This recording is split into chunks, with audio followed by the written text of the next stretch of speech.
What's up, guys? Boogie back again. Thank you guys for clicking on the video. Thank you for coming back to the channel. Guys, I got a great compilation of videos we're going to be going through. I got a buffet, from TikToks to different content creators to different scenarios, all about the dating. You know how I do it. But guys, entertaining, lessons, some things are unbelievable, some things are crazy, which gets to show you that the dating is even getting crazier. And don't forget, guys, I put down all the links down below to all the content creators in the description, not in the comments, because some of you guys, I think you're about a bit confused when I say in the description. The description is not in the comments. The description is literally everything under the video. So if you click see more or something like that, you will see if you go into the description, I put all the links down there. So you guys can go check out the content creators. Maybe you want to finish a video because I don't finish all videos and things like that, right? But don't forget to subscribe. Road to 10,000 subscribers. Don't forget to like the video, comment, let me know what videos you guys want me to go through. But we have so much we have to talk about. As you can see, this first video, this woman is going to be talking about how she wants to divorce a good man. It's crazy because some of these videos, some of you guys who are still looking for marriage, looking for love, or looking for a relationship, I'm sorry to say, but some of these videos are going to make you lose hope. So without further ado, let's go. I'm going to actually post this because this is super vulnerable for me and I'm a pretty open person. But earlier this year, I told my husband I wanted a divorce. And this would probably shock a lot of my friends and my family because I hadn't told anybody, okay? Um, I walked myself through the logistics of where would I live, how would we split the time with the kids, who gets the dog, where all of those things, okay? Had a full breakdown. I feel like I have been searching for something in my relationship that we don't have for the whole time we've been married, which has been 10 years. I There is not a single thing about my husband in and of himself that I do not love. Let me be very clear about that. He is the most self-disciplined, loyal, hardworking, good person that you could meet on this planet. And that is probably the reason why I have not left. Okay. Our relationship and what my expectations are for my marriage and what they always have been are not met, right? Which I don't know if anybody's are. The reason that pushed me to even bring up divorce and talk about it was the fact that I feel like I can't be myself with my husband. And it's really confusing because I'm 32 years old. I am a mom of three, and I still don't know who I am. It's always the same thing, man. It's always about feelings. So the whole time she's planning the divorce, she's planning what she's gonna do after the divorce, and the guy has no idea. Yet claiming he's a perfect guy, he's a good guy. So if a good guy is not good enough to stay with, if because the whole time they pray to God, God please send me a man who loves me. God please send me a man who's gonna provide. God please send me a man who's gonna love me and who's gonna be good to me. And then God gives them that type of man, and then they talk about, oh, my feelings, I feel like something is missing. It's like they want to get married to God himself or something. So which man is gonna watch this and think to himself, I can't wait to get married? Because the whole time the husband has no idea. She's planning a divorce and the husband is busy at work trying to make money for the family. This is sad. So for me to be like, oh, I can't be myself or you don't love me for who I am isn't really fair because I don't know who I am. I'm figuring that out every day. Um, but the reason why I wanted to share this on here in the first place is we are coming up on our 10-year anniversary. We're going to Mexico, to Cabo for our 10-year anniversary trip. And we're rewriting our vows. We never wrote vows in the first place. We didn't have vows when we got married. And I'm struggling to write my vows, like to write a vow. And I think that's because I still feel very unsure in our relationship. The one thing that we finally talked about this past week together, because it's just been something that since we kind of talked about it and I brought it up and we committed to change and we committed to working on our relationship, I started my own business. He quit his job. Roles have changed. Life has been crazy. And we just haven't come back to talking about this subject. Roles have changed, so it's about the money. It's about the fact that sounds because she said roles have changed. He quit his job. She started her business, so she's the one paying the bills. Is that the issue? So the whole 10 years, everything was fine, and now that she has to be the one to pay the bills, now all of a sudden he's not good enough anymore. Are you guys really still looking for marriage? Like, this is how they think out here. And obviously, she's not telling the full story because maybe he quit his job because he's trying to support her in her business. You could even find, right? He quit his job because she told him to quit his job so they can start the business, that business idea that she gave him. And you could find the poor man quit his job to support her. But now because he's supporting her and the money used for bills is coming from mainly her business, now she wants to divorce him. And this is the funny thing. After she divorces him, she's gonna get on her knees and pray to God to send her another good man. Like as if God is dumb that he's just gonna keep sending them good men for them to use for 10 years and divorce. Use for 10 years and divorce. And I brought it up again because I'm like, I'm going to be honest with you, like writing these vows is hard. I don't feel like we're any closer. I don't feel like anything has really changed since I brought this up 6 months ago, 9 months ago, whatever. And like, Feelings. I want to work on our relationship. Like, at the end of the day, of course, I could get a divorce and try to go find the love that I'm craving with somebody else. What is that? They keep saying the love I'm craving. He's not giving me what I want. What is that? And then on the flip side, they talk about I don't know who I am. She might be right. She doesn't know who she is. That's because she's dumb. So maybe she doesn't know that she's dumb. How can you say I have a good man? He treats me the way he treats me so nice. That's why I don't want to divorce him. But at the same time, you say I want to divorce him because I don't know who I am, and there's something I'm looking for. What? It's all about feelings for them, and that's something most men fear. Because today she's gonna feel like she loves you, and then tomorrow she's gonna feel. Tomorrow she's gonna wake up on the wrong side of bed and feel like she doesn't love you anymore, and feel like you don't love her. Like who wants to deal with such a scenario where your relationship, your marriage is really based on how someone feels today and tomorrow. Like if they feel good today, then you are the love of their life. And then tomorrow, if something goes wrong, for some reason they don't feel good, then they want to divorce you. Like who wants that kind of relationship? But that's going to come with its own hardships, its own complications, and ones that I'm not right now I'm not willing to take on, right? Um I love Ryan. He is the best father, okay? But I just need to learn how to explain what I need from him in our relationship, and he needs to be able to give that, and I need to be doing the same for him so that we can both, like, in 10 years from now, in the next 10 years, look back and say, like, we put in the work and we finally have the marriage and the relationship that we have always wanted, and that is what I want. Um, I guess the reason why I'm coming on here, and if you've made it this long, that's really nice.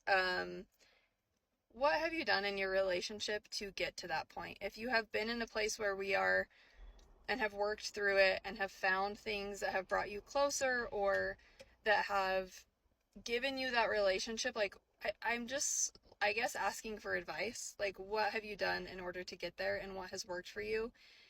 We're honestly willing to try anything. We have done therapy and counseling before.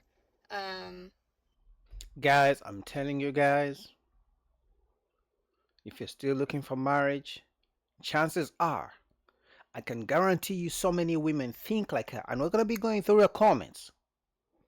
I will not be surprised if so many women think like her. They will pray to God to give them a good man. They will get said good man. And then all of a sudden they will say they're still looking for something that he doesn't give them. Even if the guy pays all the bills, even it's not enough. Even if he compliments them, it's not enough. Even if he's a good father, she literally said he's a good father, it's not enough. Even if he calls them all the time, it's not enough. Even if he takes trips. She just said they're planning to go take a trip. Because, these days they reject men who don't take trips or who don't pay for their vacations. He's planning a trip, and I can guarantee you, even the trip, it's her idea. Most things men do in relationships, they do because women give them the ideas. Most men don't want to be taking 3 trips every year. Most men don't want to don't want to be shopping every day. Most men don't want to have to go out to different restaurants every weekend. Right? Most men don't want to be doing all these flowers and things like that every single time. Most men are okay just going to work, coming home, going to the gym, and coming home and relaxing. Because men are simple. Majority of things you guys do in relationships because your woman tells you to do so, and because you want to please her, because you don't want her to leave you, you do those things. But I'm telling you, I don't know what any man who would be able to. Now, some guys are desperate. You could find the husband, he's used to this, but his life is going to be ruined when she finally divorces him. And it was fine, honestly. It wasn't like my favorite thing, but I'm willing to try that again. And I don't know, books, podcasts, like what have you guys done that has worked for you to get your marriage to where you want it to be? Um, I just don't like thinking, okay, we've been married for 10 years and we've kind of like been at this same point the whole time. I just don't want to look back 10 years from now and not have tried my best to have this like relationship that we both want and that we deserve and that our kids deserve to see in us. So I'm kind of being vulnerable and posting this on here, but I would just like This to is know sad. like what has worked for you and what advice I guess you would have for me. 10 years. He's a good man. He's a good father, taking trips. He's doing everything she wants. But at the same time, he's not good enough. She wants to divorce him. She doesn't know herself. Like all these different scenarios she creates in her head. They create all these weird fantasies in their head. And guess who gets to suffer? The kids, because they got kids. So once she divorces the man and breaks up her family, goes back to the streets, now the kids are gonna see her dating multiple different men because everything she has in her husband, she's going to try to look for in the next man. But remember, most men are not going to commit to her because she's going to be a single mom now, divorced single mom, right? So most guys, she's good looking. So most guys won't mind clapping cheeks, but most men are not going to go through with getting married to her.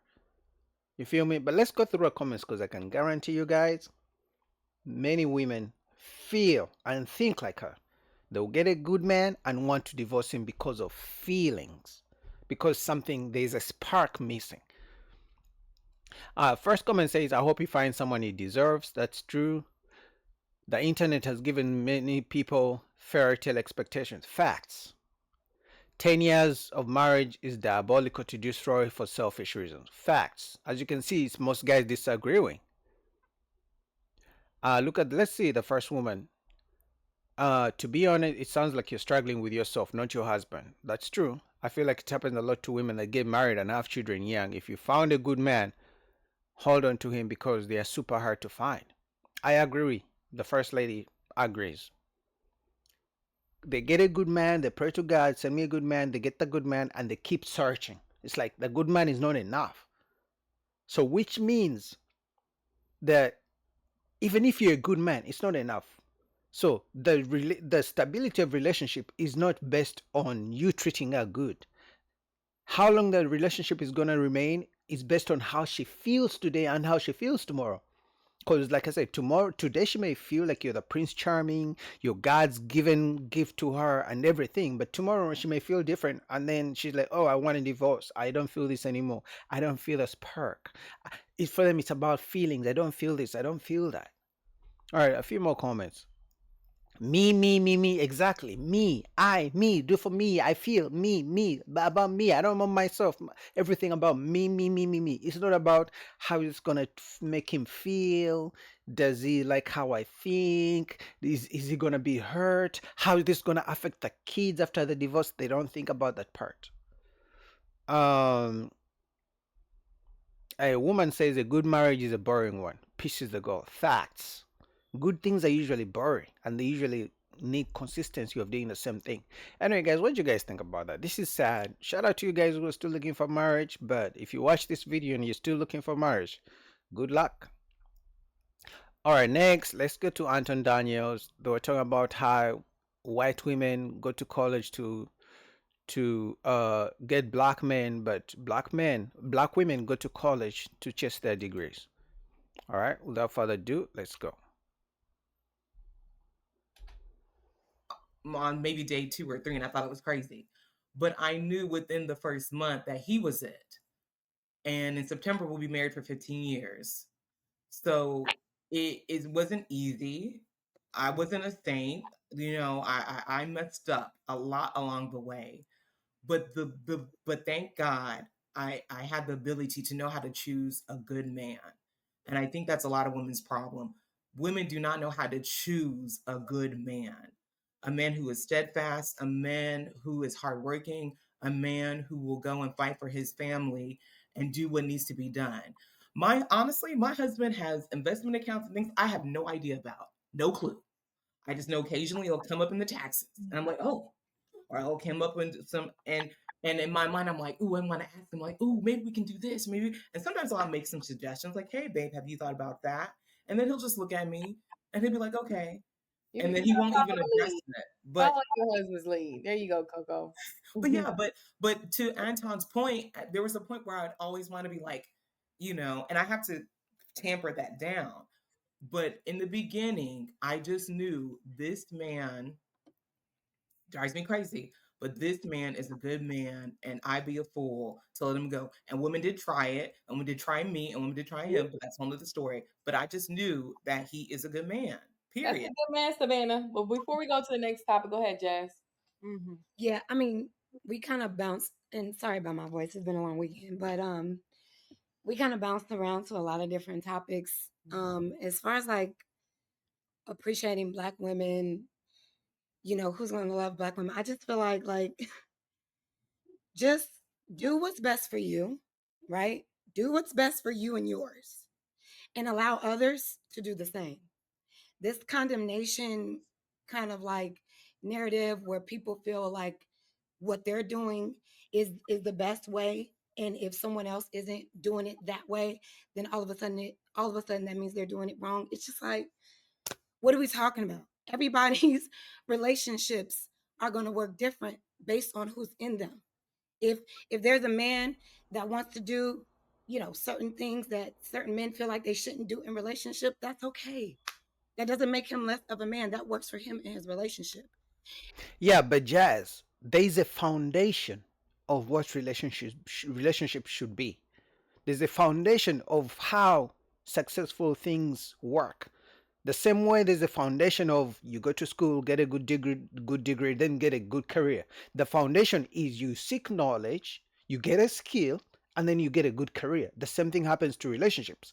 Once we start trying to make it seem, oh, if it works for them, it works for them, when the numbers literally tell us how divorces are so high and marriages are going down, we need to figure out why is this not working. We need to look at how it used to work. What are the reasons it used to work before but now it doesn't work? This whole thing of, oh, let them be themselves and this, no, because at the end of the day the kids get to suffer with broken households, and then the community gets to suffer as well. If there are women that are picking the wrong men, it's up to them to figure that out. This constant like, women aren't doing this, it's like, okay, do we have a solution for them, or should we just focus on who are making good decisions, right? Who know how to choose correctly. I don't think just it's just women that aren't choosing the right partners correctly. There are men that aren't choosing the right women as well, and find themselves in situations with women that don't appreciate them. You know what I mean? Take them for everything they have. And it's just like this constant like Black women need to be doing this. It's like, yo, there are Black women out here who are not behaving in this degenerate way, who are not, you know, disrespectful to Black men, who are not, looking to, be this bossed up independent woman and saying F men. There are women that actually are looking for families. And That's a and minority. it also boggles my mind when there's so much condemnation with women who decide to pursue their careers and their education. It's like, what is a single woman supposed to do? You know what I'm saying? Like, after she goes, after high school, are we telling our daughters, don't go get an education because that might be intimidating to a man? Don't go. No, no, no, no, no. See, they keep changing it. No man ever said he doesn't want a woman with a degree. No man ever said he doesn't want a woman with a career or a woman with a job. The issue comes when Black women get jobs and get careers and get degrees, and then they throw it in a man's face. Oh, look at me, I'm better than you, I got a job. Oh, look at me, I'm better than you, I got 6 figures, I don't need a man. It's like they need to be worshipped because they pay their own bills. It's like, no, you're an adult, that's what you're supposed to do, pay your bills. But they throw it in a man's face how they're better than men just because they got a career, and how they don't need men. The same men they claim they don't need are the same men they claim, oh, men are not providers anymore, men are not leaders. But you just told me you don't need me because you're an independent woman. That's all men say. Go pursue any personal goals or career goals because that might not attract a man to want to marry you while in your 20s. It's like, what do we do? I don't think there's anything wrong with Get married. Focus on getting. Okay, but okay, I'm not the one that. What do y'all say? Men hold the keys to marriage, and then y'all also say but that if you're most men aren't even ready to get married until they're in their mid-30s, not if even you're financially prepared for a family until then. So, what do you want us to do? Like, well, are you asking for young 20-year-olds to marry men that are in their 40s and 50s, like while they're in their, you know what I mean? Like, yeah. and if that works for them, cool. But a lot of 20-year-old young women Well, aren't. it's Can I finish? Wait, A let go lot ahead. of 20-year-old women who have a head on their shoulders, they're not looking to date older to try to gain something. They wanna date someone that's in their age range. They want to have a child, the first time parent situation with them. So it's just like, let people do what they do at the level that they're at. But it's And not it's working if we just let everyone do whatever they want to do. But we have seen when that happens, it's not working. We gotta speak on it. okay if they're not doing it your way. It's not our business. But Jazz, that's what Yeah, they're already doing that, and they're already crashing out, and everything is already falling apart. Matching Hold on, voice. Kamara. The Let problem is me, the let me, result. is it Siaka? yeah, Go ahead. I know yeah. you wanted to kind of have a conversation with Jazz Well, really quickly. Go ahead. yeah, Jazz, like you were saying, you were pointing out, like if a woman looks for her career in her 20s and not getting married early, they're seeing it as something wrong. It's like I used to be in Hollywood as an actor, right? And a lot of what we study is intention. And if you're in a scene and you could say, "Hey, I love you," but if your intention is "I hate you," that "I love you" is going to come out a certain way, correct? So if we're teaching our younger kids, and we see this even more with white women in college, they have their intention is to get married and find a man. So they may not get married in college, but then by 25, because they've been moving not to make it to the top of the mountain in their career, but make it to the top of their mountain in life, so that while they're doing their career, while they have a job, they can be moving up, but it's not like they got to get there first and then.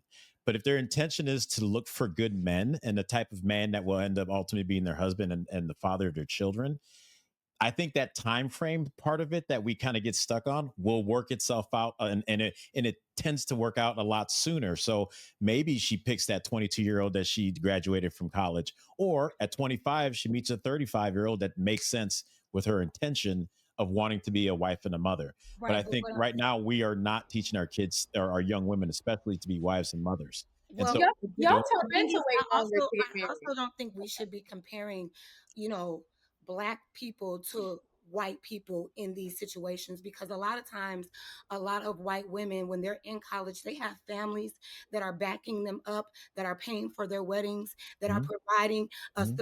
a certain stability of lifestyle, where they are encouraged to go Mhm. find a man that's in school. Whereas Okay, so that's the thing. If we know there is a type of community that does things the right way, which means they come from two-parent households, they support the kids, they preach marriage, why can't we do the same thing? So you cannot, in one sentence, say, oh, black women should be left to do whatever they do. But then we see so many broken households. We see marriage rates going down. We see divorce rates going up. We need to look at the people who are doing it right and learn from them. And this is what everyone is saying. But Jazz is saying we should let black women do whatever they want to do. If they want to be single mothers, if they just want to be, career independent women who don't need men, if they just don't want to get married, or if they want to be in the streets, we should let them be. No, but the thing is, we need to learn from people who are doing it right if you want what's best for the community. in our communities, right, we are told something from our fathers to our mothers to our grandfathers. They're all telling us, go and get your own, sustain yourself. Now, I don't Yeah. disagree that we shouldn't put a focus on if being a mother and being a wife is what a young woman wants to do. I don't think it's anything wrong with prioritizing what it means to be a good wife, what it is to look for a good husband. I don't think there's anything wrong with that. But I don't think we should be teaching our daughters or young women to tie their value in life based on if a woman if a man chooses them or not. Their Well, value. so No, it's not about a man choosing them. We should teach family dynamics, which means two-parent household, which means marriage. But Jazz is saying we should let women do whatever they want to do. But we have seen it doesn't work. When people do whatever they want to do, it leads to more single mother households. It leads to more kids going to jail. It leads to more kids not getting a good education. It leads to more kids doing drugs. Leads to more kids becoming criminals. It leads to divorce rates going high. It leads to less marriages, and then it messes up the community. And then those are the generational curses we talk about. So we need a foundation of what works in a community, two-parent household, what works in a community, a marriage, what works in a community when people get married young. Jazz, but Argue with what Jazz, oh, sorry, go go ahead. ahead. Go ahead. Go.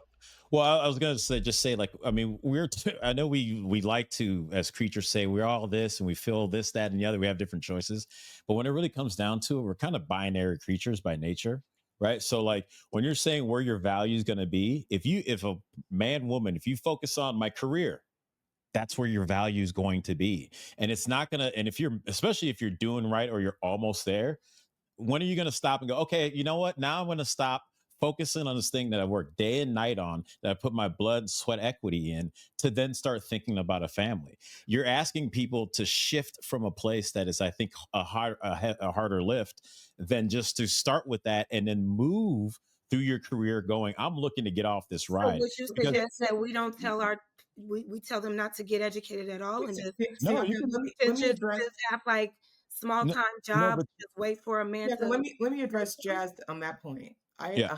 100% understand what you're saying in Wait, terms wait, of black let him women. finish. Let him answer her Oh, question though. sorry. It's just one I'm just last saying, like, point. what's the solution? Like, if Yeah. I have a daughter, Yeah. what should I tell my daughter? Like, don't go to school, don't get educated because a man No. wouldn't want you for that. But why? Jazz also uses the worst of the worst. Nobody said women shouldn't go to school. Nobody said women shouldn't get jobs. No, we are saying we need to do both. We need to have to prioritize both. But most importantly, prioritize the family. That's what everyone is saying. But Jazz is making it seem like, oh, we don't want women to go to school. We don't want women to go to college and get jobs. No. Nobody said that. No, it's, you go 0 to 100. You can still Exactly. go to school. Go to school to look for the guy who's going to be a doctor. Go So to school don't and go go to look for school to the get guy. educated. Just go to school to find a So, man. so Oh Jazz, my God, Jazz. If someone is going to school, chances are they're going to be educated. They're going to be going to class. They're not just going to school to look for a man. They can do both. Oh my God. as a woman, let me, But you're in school, so you're in school, so by proxy, just that's what I'm talking You'll about. find someone. Okay. By intention, I can go to school and be in Sure. my mathematic class for 4 years and see a girl that I like, my intention is to pass the class, but I'm here with this woman. You flip it for women just because of the way the mind works. And you go, she's in her science class, but she sees a guy who's busting his ass. She sees a guy who's like going to be the thing she's looking for. Now, instead of going, wait till you get your career and get up in your career before you even give that guy a chance, give that guy a chance today so that, like you say, you don't have to support from their parents. What's easier, doing it by yourself at 23 or doing it by yourself or doing it with another 23-year-old in this crazy world? I think it's easier with another partner Sure, than I doing mean, it by we're yourself. better together, but it's just like, There you go. how do you what do you say to your daughter that's in college? You say, yeah, focus on your studies, but be always on the lookout for a man. So Jazz, No. Oh my. All right. Let me let her keep like talking. Go, it's go, like, go ahead, Coco, and I'm just then trying we'll to come figure back. out like how do we Yeah. what we say to our Black women is, because what's not being said is focus on becoming a wife and mother. Yeah. That's not what's being stated. Yeah. What is being pushed more than anything is focus on your career, focus on getting the bag. Have you heard, and just from the women, you know what? This is what you're going to experience when you become a mother, or these are the things that you need to be concerned about when becoming a mother, or this is how you're going to feel about when being pregnant. Women generally do not talk about these topics en masse in the public sphere. Well, let's hold on. Let's back up for a second, because before we get to the pregnancy, before we get into the motherhood, before we get into that, y'all got to get in the game, right? Y'all have to be able to get with a person that you ultimately is supposed to be getting pregnant by, all of that stuff, right? And I think that Jazz, to her credit, asked a valid question, right? Should you be focusing on your career when you're in college, or should you be focusing on finding a man? You can You focus should on find, both. I think you can focus on both. With a man and woman, right? Which means if you were taught how to spot out a good man or a good woman, somebody with good character. So if a man, as a man, if your father was teaching you what a good woman looks like because you saw the dynamics between your mom and your dad in the house, you'll be able to spot out a good woman with good character because you've seen what your mama is like to your dad. And same goes for the daughter.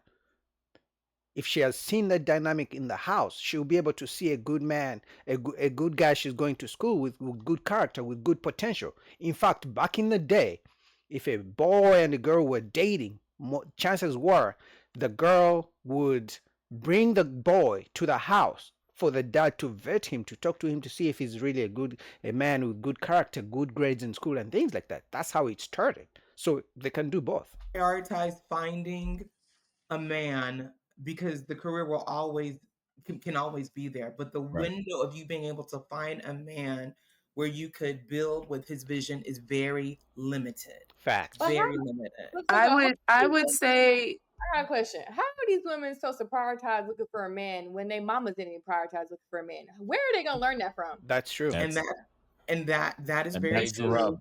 And cute. that's the rub. Then what That do we point is they do? just gotta have better that's why discernment. So I guess Like, my that's question why I was gonna let we me have this just go ahead and conversation. say that I'm it's being genuine. You need to focus on being genuine, following your gut. Do you feel strongly towards this person? Do you feel a connection with this person while you're trying to achieve whatever goals it is? If it is, then you need to follow your gut. But if you don't feel any kind of connection with anybody, then don't waste nobody's time. There's no point of saying do I this don't or the agree other with You need that. a thing. gut check. I Sometimes don't. it's I good don't to agree with follow your that. gut. I I'm don't just agree Yeah. like, with that. I don't agree okay, with that.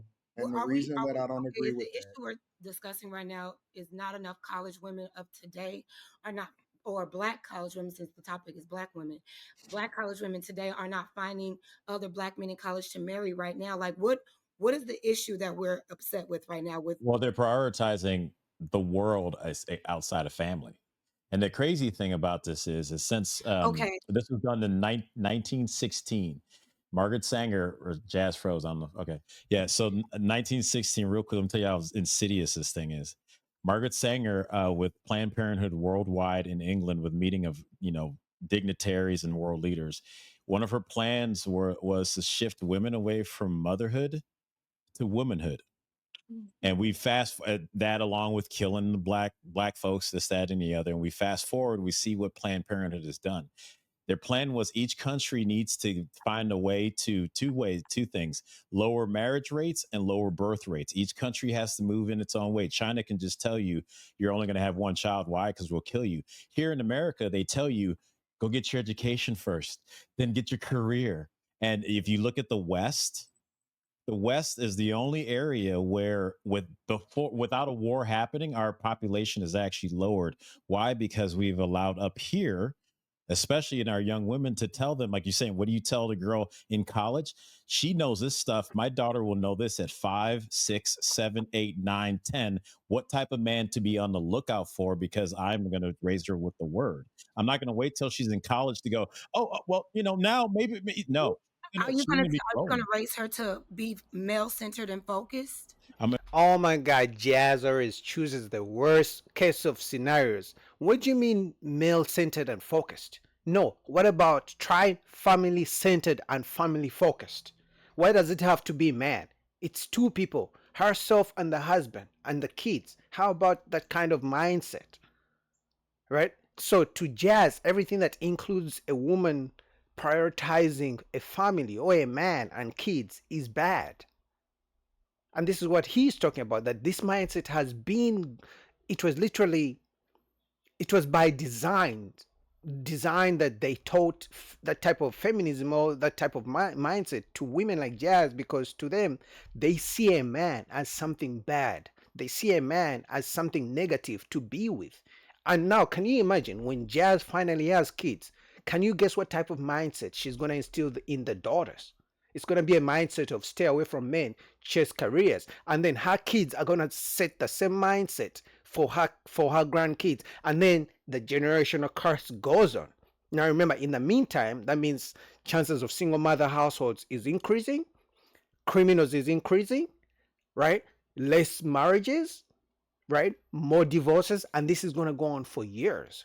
Raise her to be Jesus centered and focused, and that will teach her what to look for outside of a man. Yes. And that's the problem we have to get back into, is go, you let God lead. He shows you everything. Sure. It's when we go, well, he made me feel, or she made me, or it made me feel good. So maybe not on this one, God. So what would you all like to see happen right now? What would you all want women to do right now? They just told you. This apparent epidemic of college women not focusing or prioritizing men.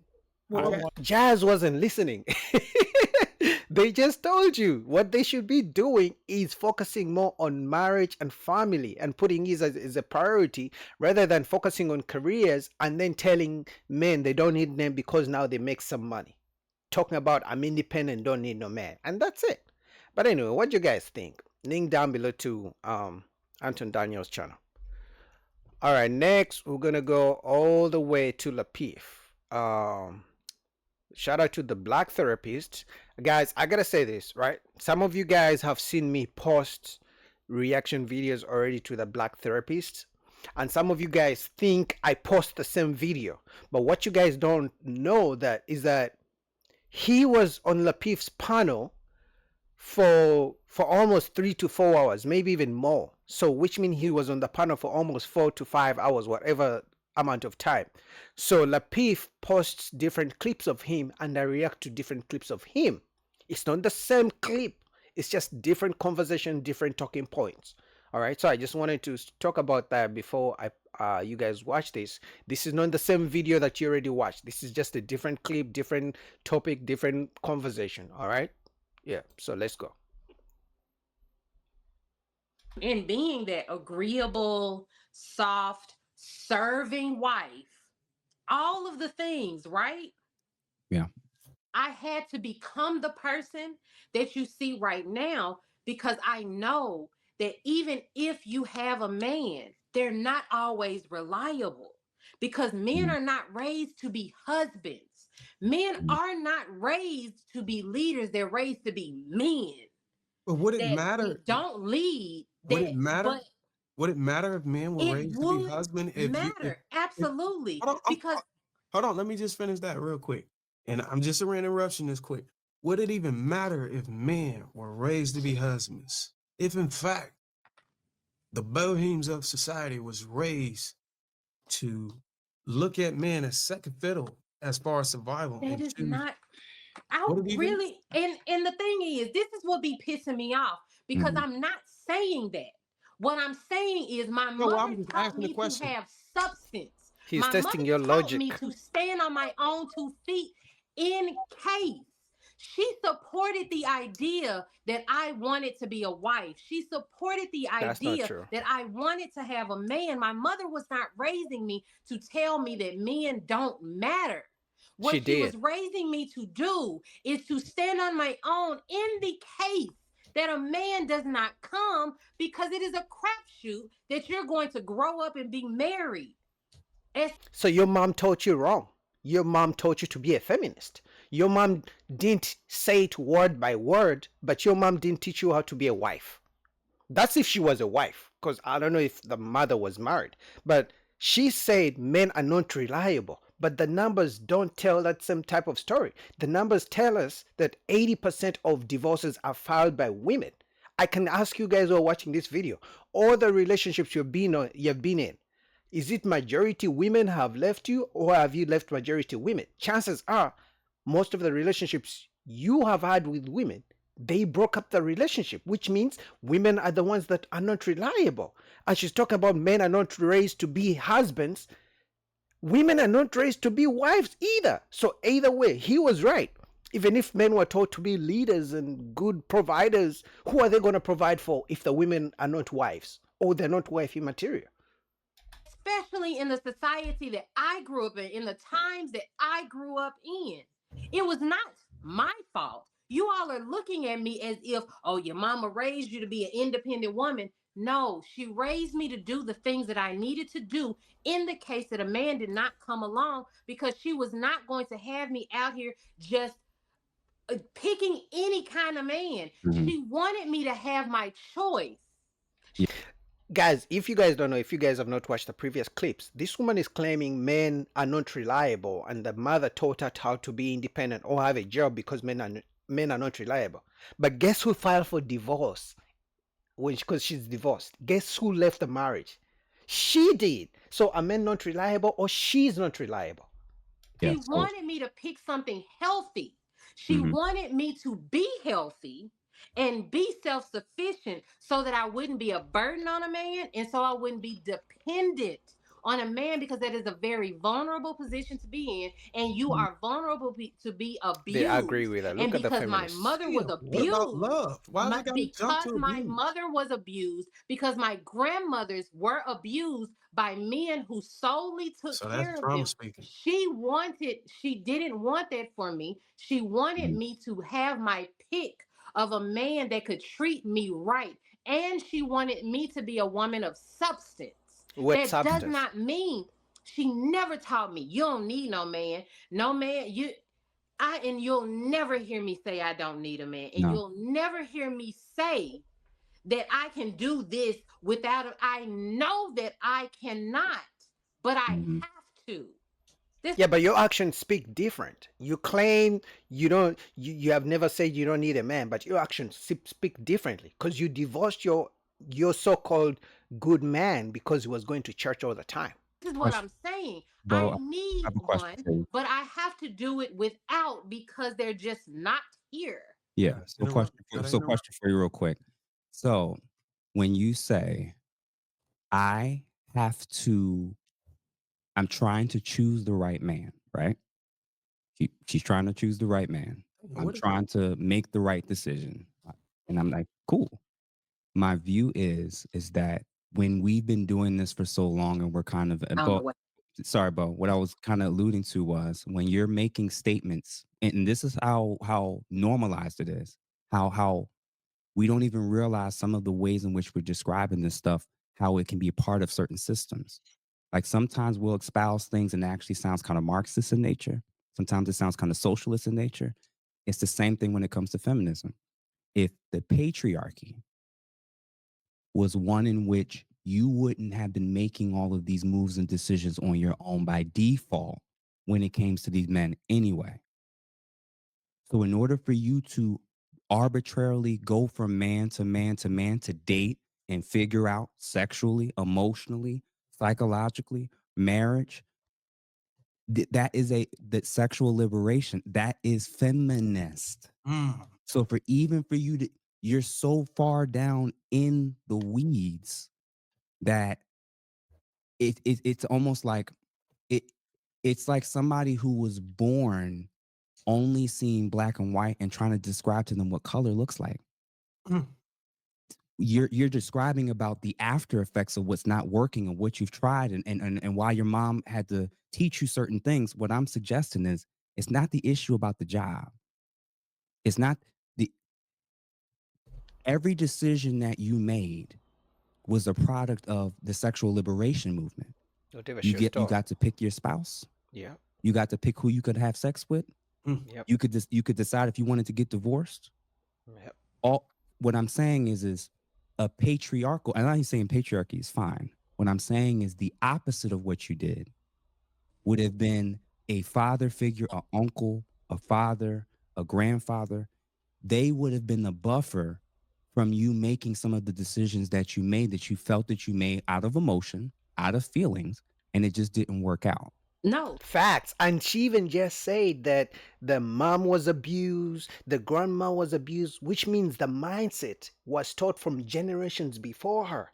And she has the same mindset. Guess what mindset she's going to teach the daughters? The same mindset that was taught to her. That men are bad, men are not reliable. So every man she meets, she already has disdain in her heart. She already has hate for the man. So even if a good man comes to her life, she's going to find a way of sabotaging the relationship, because at the back of her mindset, in her heart, she's already biased that men are bad. Even if when a man is good, even if he does 90% of everything right, she's going to be asking, why isn't he doing 150% everything right? So she will find a way of sabotaging. And she has been doing this over and over and over again. And still, she only blames the man. When she looks in the mirror, she doesn't say, I'm masculine, I'm not kind, I'm not submissive, I'm not feminine, I don't listen to men. She's always going to blame men. And that's what Jeff is talking about, the black therapist is talking about, that she has been doing all these things because of the feminism that was instilled in her, the sexual liberation of, I can sleep with all the men I want, I can get to pick all the men I want because I got choice. Oh, he's cooking, let's go. They taught me the same thing. So as an example, unless you think how old are you, Bo? I'm 44. Okay. Unless you think that your mate selection option choices is incredible, from when you started dating till 44, there was supposed to be a buffering factor so that you're not 44 years old still having this conversation. The issue is not that you're stupid. The issue is not that you're immature. The issue is all these ancient civilizations that did it a different way, we in the modern world think we're smarter than them. Maybe there was there was something there that they had in place to prevent this thing from happening. And I'll give you an example. When I talk to women about this whole things not working out, in and out of relationships, lengthy periods where they're just not having success, and when I'm finding out what's the reason for why you're leaving, this guy doesn't communicate, this guy cheated, this guy this guy that, and I asked them a simple question. If you had to choose between one man that you gave 20 chances to or 20 men that you give one chance to, which would you choose? Your lifestyle, and I'm not saying you, I'm saying women's lifestyle that are single that are off and on and not successful long-term for 10, 15, 20 years, is that they're choosing the option B. They gotta look in the mirror. They keep giving these chances to men that were supposed to be vetted by somebody else other than your emotions. Facts. Because there was a time where if you dated a woman, let's say in high school or even college, if she had two parents, they would be asking her, do you have a boyfriend? Are you seeing any man? And guess what? She had to bring the boyfriend to the house for the father to talk to the boyfriend, to see if he's worthy, to see if he has good character, to see if he has a good job, still the job, to see if he has good grades in school. Let's say you are dating in school, but we don't have that dynamic anymore. So even if a girl dates a boy, whether a high school or college, she cannot bring the boy home for the father to vet because there's no father in the house. Now she's gonna keep doing the same mistake for 20 years because this woman is like 40 plus, right? So she has been dating men for over 20 years, let's say from the age 20 to 43. So 23 years she has been dating men, married, divorced, boyfriend, broken up, ex-boyfriends. She has been doing this for so many times, for many years, making the same mistakes and still not looking in the mirror to hold herself accountable, still blaming men. Why? Because the mother did the same thing, because the grandmother did the same thing. So the generational trauma, the generational feminism mindset, the generational hate for men has been going on. And then she's going to do the same thing for the daughter.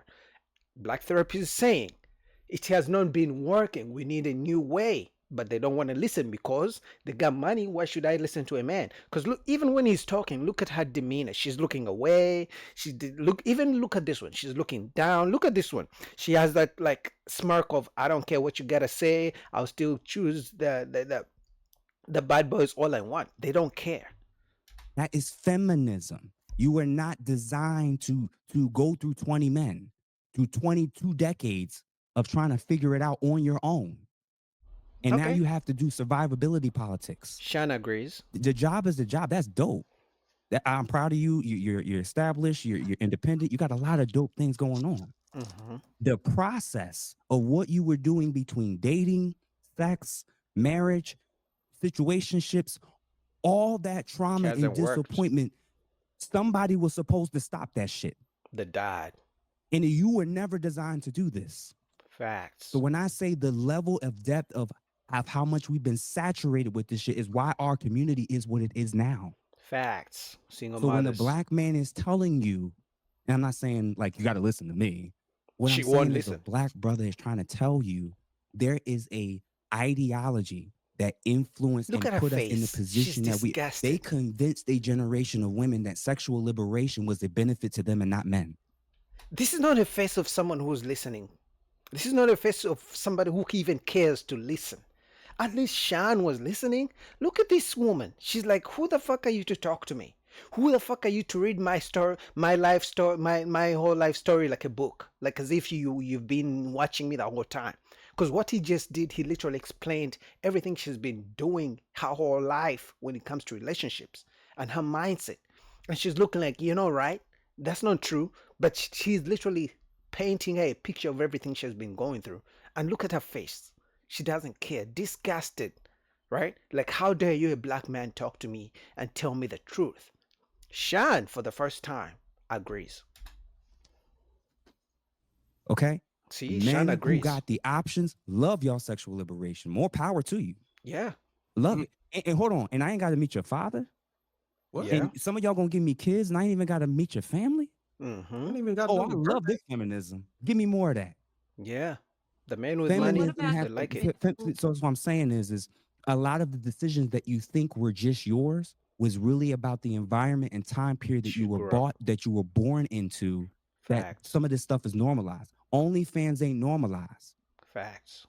Having double-digit men over a 20-year time period ain't normalized. Facts. Not being able to know who the father of your child is She ain't doesn't agree. normalized. Look at her. Look at her. Being the Look at her. least married demographic is crazy when we had the highest during Reconstruction. I So do much have, of where we got into now is because of feminism. Ooh, yo, shout out to James. No, Jeff St. James. That's a unique name, but I call him the Black Therapist. Man, Ask the Brother podcast. I'll be linking down his channel before. He's going crazy. He's blowing up, but again, even he's a much better brother than me. He speaks better than me, more eloquent than me. We may have the same mindset of the same talking points, but he lays it better than me. But even then, even when he speaks so nicely, because the biggest issue black women had with Kevin Samuels claiming, oh, he was rude, he was mean to women, oh, he was harsh. He speaks eloquently with a softer tone. But even then, the way they listen to him is with disgust. Like, how dare you tell me the truth? How dare you, try to tell me what to do? It's like they wait. Oh my God, it's crazy. Like the feminism is so ingrained in them. The hatred for men is so huge. They can't even try to listen for a second and even agree. Though at least I'll give Shan some points. Shan was the only one who agreed and nodded the head that yes, you're right. Anyway, next we're gonna go to whatever podcast. Give me a second.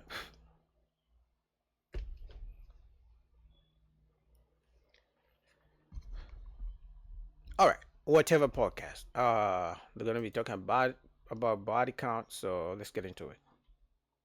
You wanted to talk about getting male input on why body count is so significant.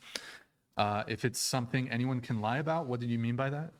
I mean, if it's, you're saying, yeah, like if she technically could lie, right? anybody can lie about their body count. Yep. So why does it have such a significance behind it? Is it just because the rest of like the societal judgment and what is considered normal or okay for women versus men, because everybody like might know like what the body count is, or like if you're in like a small town or a small community, everyone may have more judgment on knowing that the girl was promiscuous with a bunch of men, and so like have knowledge of it, and then that is like what people are thinking about. Because technically somebody could say, I'm a virgin, or I've been with 2 people, and they could have been with 50 people, and you Lucy don't Lotus. technically know. Lucy Lotus, are you still in the chat, Lucy?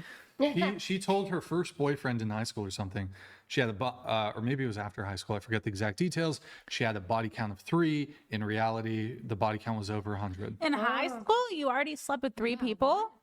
No, she actually slept with over 100, but she told her boyfriend. There are a Yes, lot of or it was people right that after high lose their virginity between 15 and 17. That's not that insane. Even well, hold on, Yeah, 100 even is younger. insane. That is kind of No, she said 3 and sound shocked. No, But she lied hold about on, that. Lucy, okay. The fact Oh that my God, yeah, Lucy. you're a 15, she had teenager. 100. Yeah, fucking a bunch of She slept with people. 100 and she lied and said she slept with 3. Right. Yeah, I thought she said that 3 was crazy. I'm just shocked, but I'm also a mother. So if my daughter had slept with like 3 people at like 14, 15, I think I would have failed as a mom, actually. I don't know why you're out here. I kind of agree. You're a with child. Chloe. I You're a mean, literal child. What are you? Yeah. What? True. I'm not going to judge She's her out though for the because Like, no, streets no, already. I a wasn't lot saying of that a lot 100 of is young chill, but- women and a lot of young men at that young age that are overly promiscuous. It is usually because they're victims of childhood. So I'm going to refrain from making any judgments because that's what it sounds like to me. I would say that I regret most all of the situations that happened before I was out living on my own as an adult. Word. Like, Word. yeah. Cool. So Yeah. I guess what was the question for you? I guess you're saying because the women can just lie, so why should I mean, anybody can lie about body count. Yeah. Yeah, I mean, well, first I would just say Think- it's terrible to start off a relationship with A lie. lying. Like, Yeah. if this I is think- somebody you're hoping to build like trust and connection with, it just seems kind of like a bad thing to do. I think at the end of the day, they just want to find a man. Well, they just want to find a man after they're done with the streets. They don't have an issue with men caring about the body count, right? They have an issue with the fact that men don't want women with high body counts. You can have all the preferences you have as a man as long as it doesn't make you reject them. So in other words, they want to be able to go in the streets, have their fun, but they also expect the Prince Charming to accept them when they're done. Because they have the phases of where, okay, I'm done playing in the streets, I'm ready to settle down, I'm ready to be a wife. Where's my Prince Charming? He gotta be rich and he better accept me and don't judge me for my past. To lie. Oh no, I guess I just meant like you're having faith in the fact that they say their body count is 0 or it's 1, and that's what's making it okay that they're not promiscuous in your Sure. I mind, mean, but it could there's- just all be a lie. There's a lot of indicators. I mean, there's other kind of questions that you could ask to vet if she's giving you an honest answer. But I mean, a woman could give you an honest answer. So she could say, yeah, I slept with 30 guys, 20 guys, 10 guys. And the guy could make some sort of determination if he thinks she's being honest. But I think you could ask certain other questions to perhaps get be able to make inferences Mhm. about the suspected body count. Mhm. So you can Oh, just yeah. ask questions. It doesn't have to be direct. It could be indirect questions, like asking them about other sorts of behavior, or even specifically as it relates to sexual behavior. So for example, if somebody's had a threesome, I would make certain inferences about, you know, their sexual experience or body count based on that. It might not be perfect. Like it is, while it is logically possible that the woman could have lost her virginity in a threesome and she has a body count of 1, or I guess in this case, technically 2, I would find it unlikely that, you know, a woman who's had a threesome, her body count is 1 or 2. I would. I mean, personally, I wouldn't advise men to ask women about their body counts, right? Because she's never gonna tell you the exact number. If it's too high, she's never gonna tell you. It's probably gonna be, she's gonna say too low. But even before she gives you an answer, she's already gonna judge you. Like, why do you care about that? They know men care about it. That's why they lie. But she's gonna look at you a certain way. So my advice is watch the character. Oh, look at what she posts on social media. Or look at the type of friends she has. Really, you may, because you will never know the right answer. So look at the character, what type of friend groups she keeps, you know, what type of environment she likes to be in, you know, the tattoos. Like, look at this. Even if this woman was a virgin, I would find it very hard to believe, because look at why. Like, this is a beautiful woman, but these tattoos are, for me, it's a red flag, especially the chest tattoos. Yeah. I'd probably say it's over 10. That's my immediate, I see. like, Yeah. okay, it's probably over 10. Okay. Also, like, if they're depends. permissive. I don't have Hold like. on, Lindsay. Yes, technically it's possible a woman could have had a threesome and her body count's under 10. Yeah. It's I'm going to grant that it's possible. I think it's unlikely. Then I would look to other characteristics also. Did you want to jump in? Yeah, I think you're I like what you're getting at. I think there are different, like, they'll use different things to try to tell if you're being honest. On the flip side of that, though, because I used to do, like, not OnlyFans, what's it called? Not Safe for Work. I think he believes me now, but my fiance for like the longest time did not believe that I had a low body count, because he's like, well, you were acting like a hoe, so ain't you a hoe? But I wasn't. So it's not even, Yeah, you got to I mean, watch they'll what you do, assume. because people will think you're a hoe. They will. Yeah, so she used to do sex work, and apparently the current boyfriend was skeptic, which most guys are gonna be, but for some reason, she convinced him that she doesn't have a high body count. I don't know if I would ever believe such a thing. I don't care if she does or she doesn't, but he was right to assume she did. But she's saying she convinced him that she doesn't, and he believed her. That's crazy. It would never be me.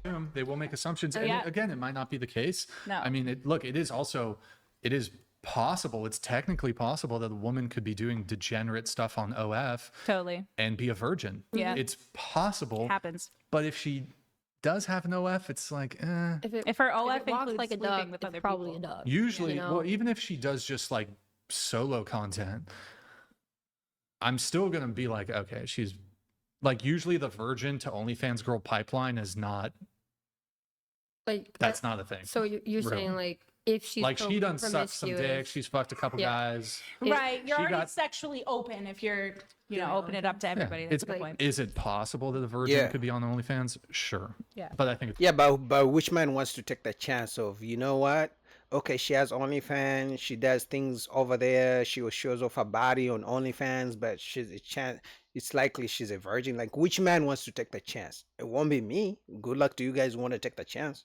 unlikely. I agree. I think Sophie Rain's a fraud. Go ahead. Also, like, okay. back to your point. She's though, got like- smoke for everybody. Also, to your point though, like, it depends on the context of the person you're asking. Like, what are their values? Are they coming from like a religious standpoint? Then obviously, if matter. they're asking a girl and she lies about it, well, then they're going to be out of the running. Obviously, like that comes out sooner or later anyway in a relationship. So I mean, it Yeah. might, but it may never. I don't That's why care. you- Something will come out. Like, no woman is ever gonna hide who she truly is for so long. A man has to be very vigilant in terms of being aware of the different characteristics of a woman who's for the streets. As a man, you gotta do that. So at some point, she won't be able to hide it forever. Possibility, another possibility. I mean, most women keep lists. He'll find that list. But also He'll that find too, it. like He'll find it in your phone. Maybe. Also, do you place value on like your body? Because a lot of times society places value on a woman's body, and the less it's been used, the more valuable it is. Well, and at the I end of the day. think that point can be tied back to what you said, like sexual promiscuity at a young age a lot of the time comes from people being hypersexualized Or, as like, like abused. a child or abused Sure. or something like that happening to them younger.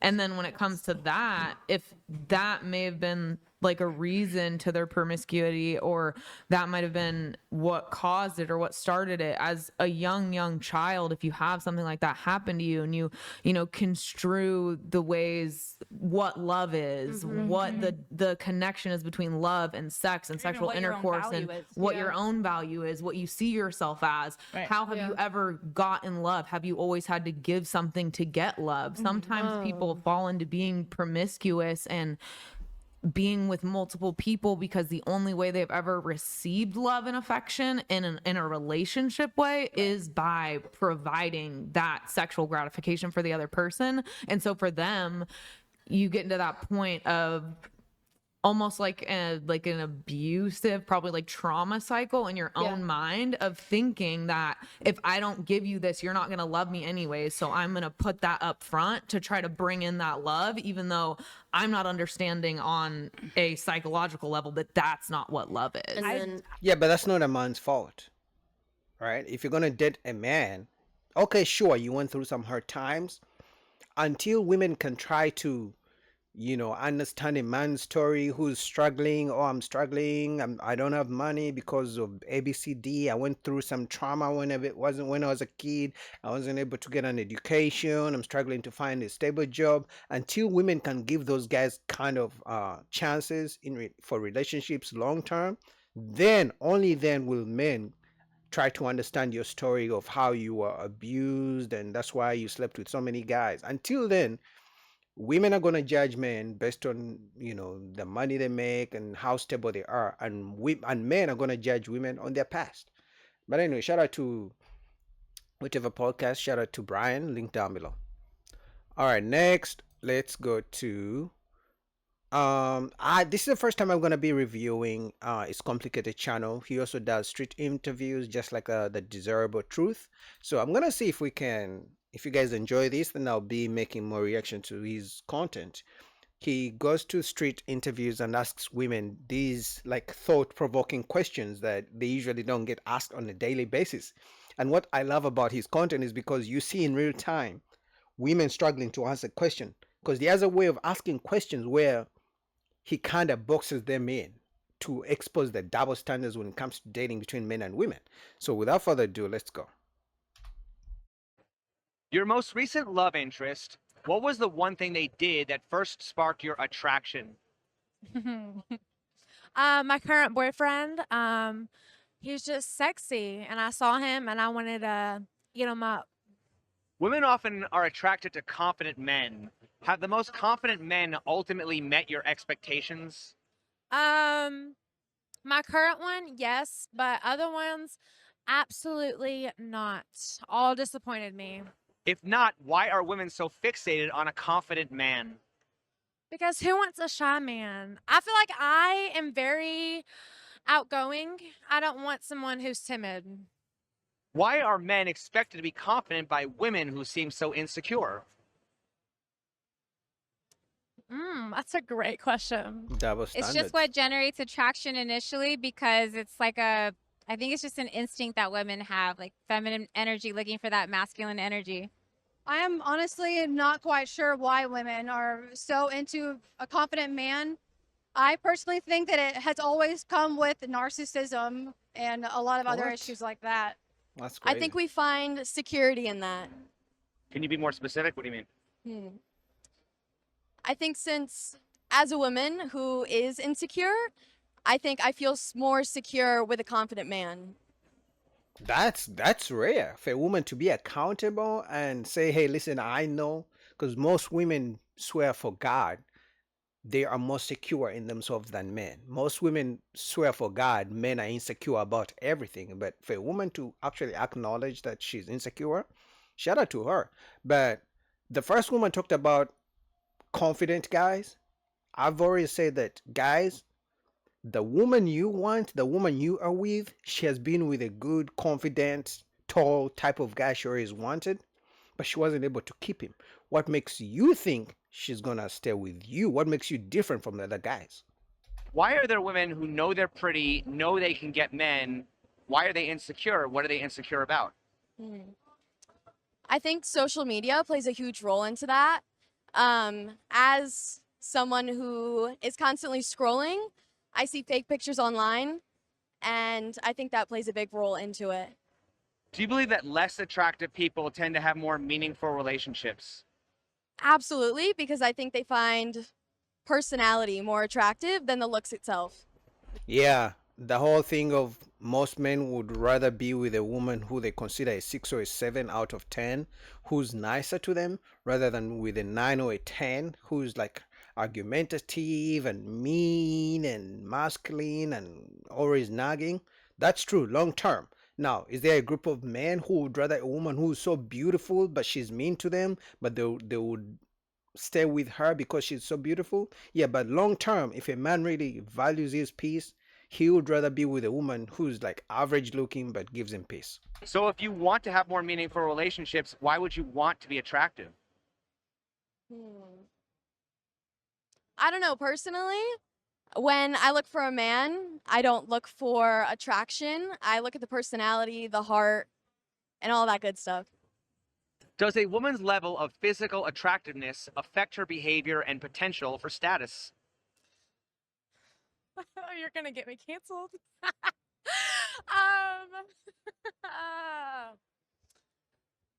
Yes, 100%. I feel as if most, not all, but most beautiful women use it and take advantage of other people. I used to do so I can say that.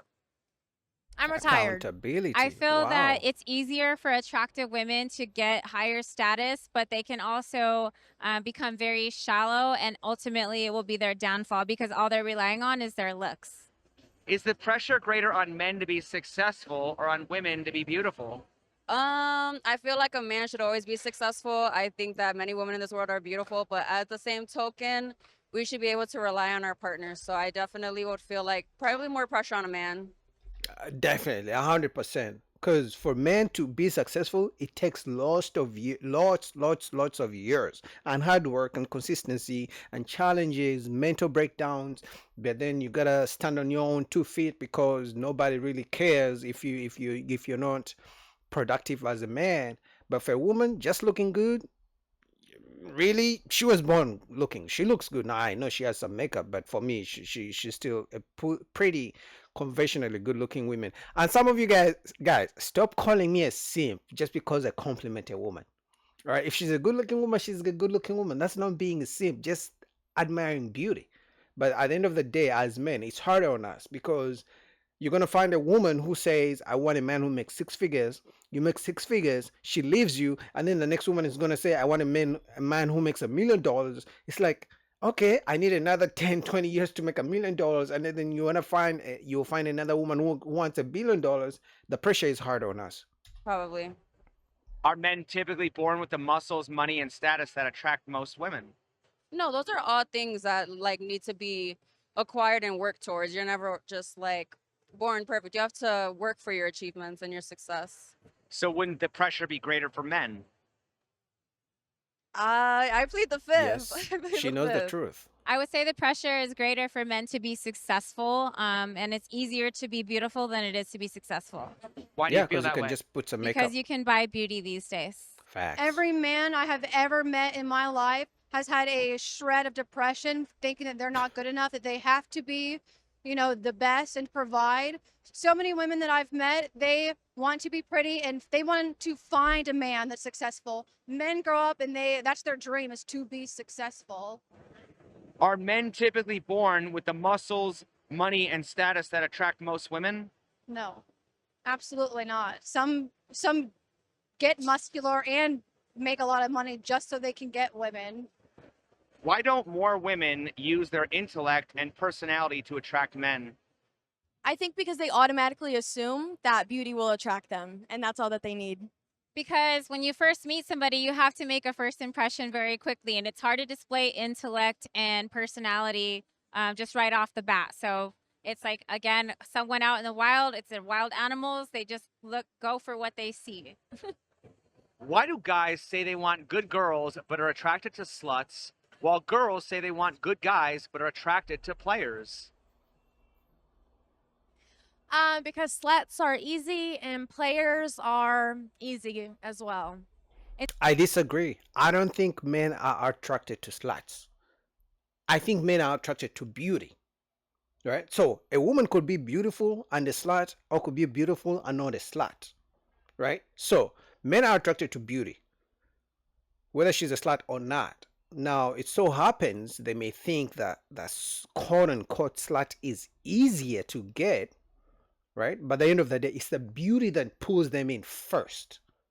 Whereas for women, it's usually going to be the success of a man, or the bad boy, the characteristics, rather than just the beauty of a man, but more of his characteristics. It's all about the ego and something that's forbidden. I think that people like to have fun with people that are promiscuous, but they don't want to marry them. Well, me, myself, I want to be a stay-at-home wife and mother. So I feel like I need to be with someone who can afford my needs and wants. How do you think you would feel if you were no longer judged on your looks and personality, but instead based on how much money you had? I think I would feel shitty. So why do women often give advice to just be yourself, or it's what's on the inside that counts, instead of advising men to increase their wealth and status, if that's what so many women are attracted to? Good question. Because they I want the think money. because at the end of the day, what they're attracted to is what's behind the money, and that's what they Facts. can get. Because Yeah, they are attracted to the provision. At the end of the day, they claim, oh, just be yourself. You don't need money. Oh, I like a man with personality. But there's so many homeless guys with personality. They never choose those guys. wealth and status are ultimately, they're going to attract someone initially, but to keep somebody, it's going to be about what's inside truly. And that's what's going to make a relationship last. What's the most desirable female body type amongst men? Slim thick. What's the most desirable male body type amongst women? She's right. I feel like it varies. I like a muscular man. I think a man with broad shoulders is Muscles. fine. Is it harder to grow muscles or just not overeat? Ooh, It's harder to not overeat. is it hard? I think overeat. She's right, man. It's tough because I love food, right? I go to the gym. That's easy. It's an hour. But now you go to gym for an hour and then you have the rest of 23 hours in the day to try not to overeat. Because I love food for actually one of the one of the reasons I go to the gym is because I love food. And I know if I just keep eating, I know workout, I'm gonna blow up. So she's right. Overeating is so hard to do. Is it harder to grow muscles or just not overeat? I think it's harder. Hold on, let me think about that. Is it harder to grow muscles or harder to not eat? Is that the question? Is it harder to lose weight or gain height? I mean, it's impossible to gain height after a certain age unless you go to a crazy surgery, which I don't know if those are successful. So are beauty standards harder for young men or for young women? I'd say it's about a 50-50. It depends on the man and how hard he's trying, and it also No, depends on the true. woman and how hard she's trying. Women can get surgeries and stuff like that, and men are doing other things that might just be as hard as surgeries. You know, right now in this era, in this day and age, it's definitely the BBL, it's definitely the big, luxurious women, the very curvy, but I see it like fading out. Like a lot of people like the natural, and natural will always be a thing. Our women, we're born beautiful, we're born with what we have, and that will always be a thing forever. When first meeting guys, who would you find more attractive? The man who clearly has more of an abundant sex life, or the man who hasn't gotten laid in a long time? I think that right off the bat, women are probably going to go for the more promiscuous guy because he just has that kavorka. Yeah, Which he one has is the more pull. likely to cheat? Definitely the more promiscuous men. So why do women complain about men being cheaters when women typically date men who are more likely to cheat? I think that a lot of women want to be the girl that changes him and makes him faithful. Might be the guy that hasn't gotten laid in a long time too. If he gets a little bit of attention, they start going crazy. Well, the men that don't get coochie, will go for any coochie. So I would say the ones that don't get coochie. That's not true. If he doesn't get coochie, that means majority of women don't see him. So he may go for anything that gives him a chance, but that's because out of the 100 shots he takes, he's only going to get one. And that one he gets, usually he doesn't even want it. He just takes it because it's a slow Tuesday night. So usually the guy who gets more attention from women, he's going to be high on a higher chance of cheating rather than the guy who never gets coochie. So she's wrong. Why do women often complain about loyalty when they're more likely to choose men who have more options to cheat? I think that girls want what other girls want. Would men prefer good sex with an experienced woman or bad sex with an inexperienced woman? They definitely prefer the good sex with an experienced woman. I've Yeah, met but long term. I hope he can ask long term. guys that love to have sex with girls that don't know very much so they can take complete control. I think it just depends on certain men. Some men That's true. love dumb women and just taking control in the bedroom. Some guys love girls taking over. But when did a woman not knowing how to have sex be considered dumb? Just because she's not for the street, she's dumb? It's funny how women characterize themselves. So what's the difference between being experienced versus being ran through? Good question. Oh, I don't think there is a difference. Experience, you know what you're doing, ran through. You just taking it. You're just taking it. You can have one long partner and you can be experienced, or you That's can true. just be slinging that streets. thing around. I like her, man. I like her energy. Like you can tell she would be a good vibe to hang out with, or to clap them cheeks. But anyway, what do you guys think about that? I just wanted to review my first. It's complicated channel. Nice interviews, nice questions. They get the women thinking. So I'll link down the link down below to the video so you guys can go complete it. All right. Next, we're gonna go to this TikTok. This woman says women should leave men when they get bored. Divorce, not even just break up, but divorce men whenever they're bored. So without further ado, let's go. Everyone is so shocked for the lady that is getting divorced because she's super bored. I'm not surprised at all because I talked to so many women. To me, it was just absolutely normal because I had a coworker. She got divorced because she lost weight, and that was exactly her reason. She said, I lost weight. I don't want to be with the same guy that I've been for 10 years. So, and I don't know. I mean, I didn't react anything. I didn't even know. At that time, I was very young. So she literally got divorced because she lost weight. I know another lady that is recently, I know that she got divorced because her husband was not helping her with the kids. That's it. There was no other reason. He was very big provider, always paid for everything. She was a stay-at-home mom. And getting divorced from a very boring husband is a very good reason, because if a woman is boring, what does men do? Men will never tolerate that, because That's not true. Because most guys have boring lives. Men are boring by nature because we don't need the emotional roller coaster. We don't always need to be doing everything. Besides, if a man goes to work, let's say anywhere from 10 to 12 hours a day, the last thing you want to do is go be all over the place. No, you just want to maybe hit the gym, come home and relax. In fact, I think, in my opinion, most of the fun things men do in relationships, they do them because women ask for them. But we are living in a time where a man who pays 100% of the bills is not even appreciated anymore. So a woman is going to leave a man who pays 100% of the bills because he doesn't help her with her housework when she doesn't have to pay any bills, when she's just a stay-at-home wife. She's going to leave the guy who pays 100% of the bills, get back to the dating streets, pray to God to send her another provider. But it's like, the reason you are able to stay home and not have to work and he pays 100% of the bills is because he's busy at work every single day, and he's probably going to have to do that for what, 30, 40 years until the kids go to college, and he's still going to have to keep working for your lifestyle, pay for the trips. But now you're going to divorce him because he doesn't help you do some dishes and sweep the house.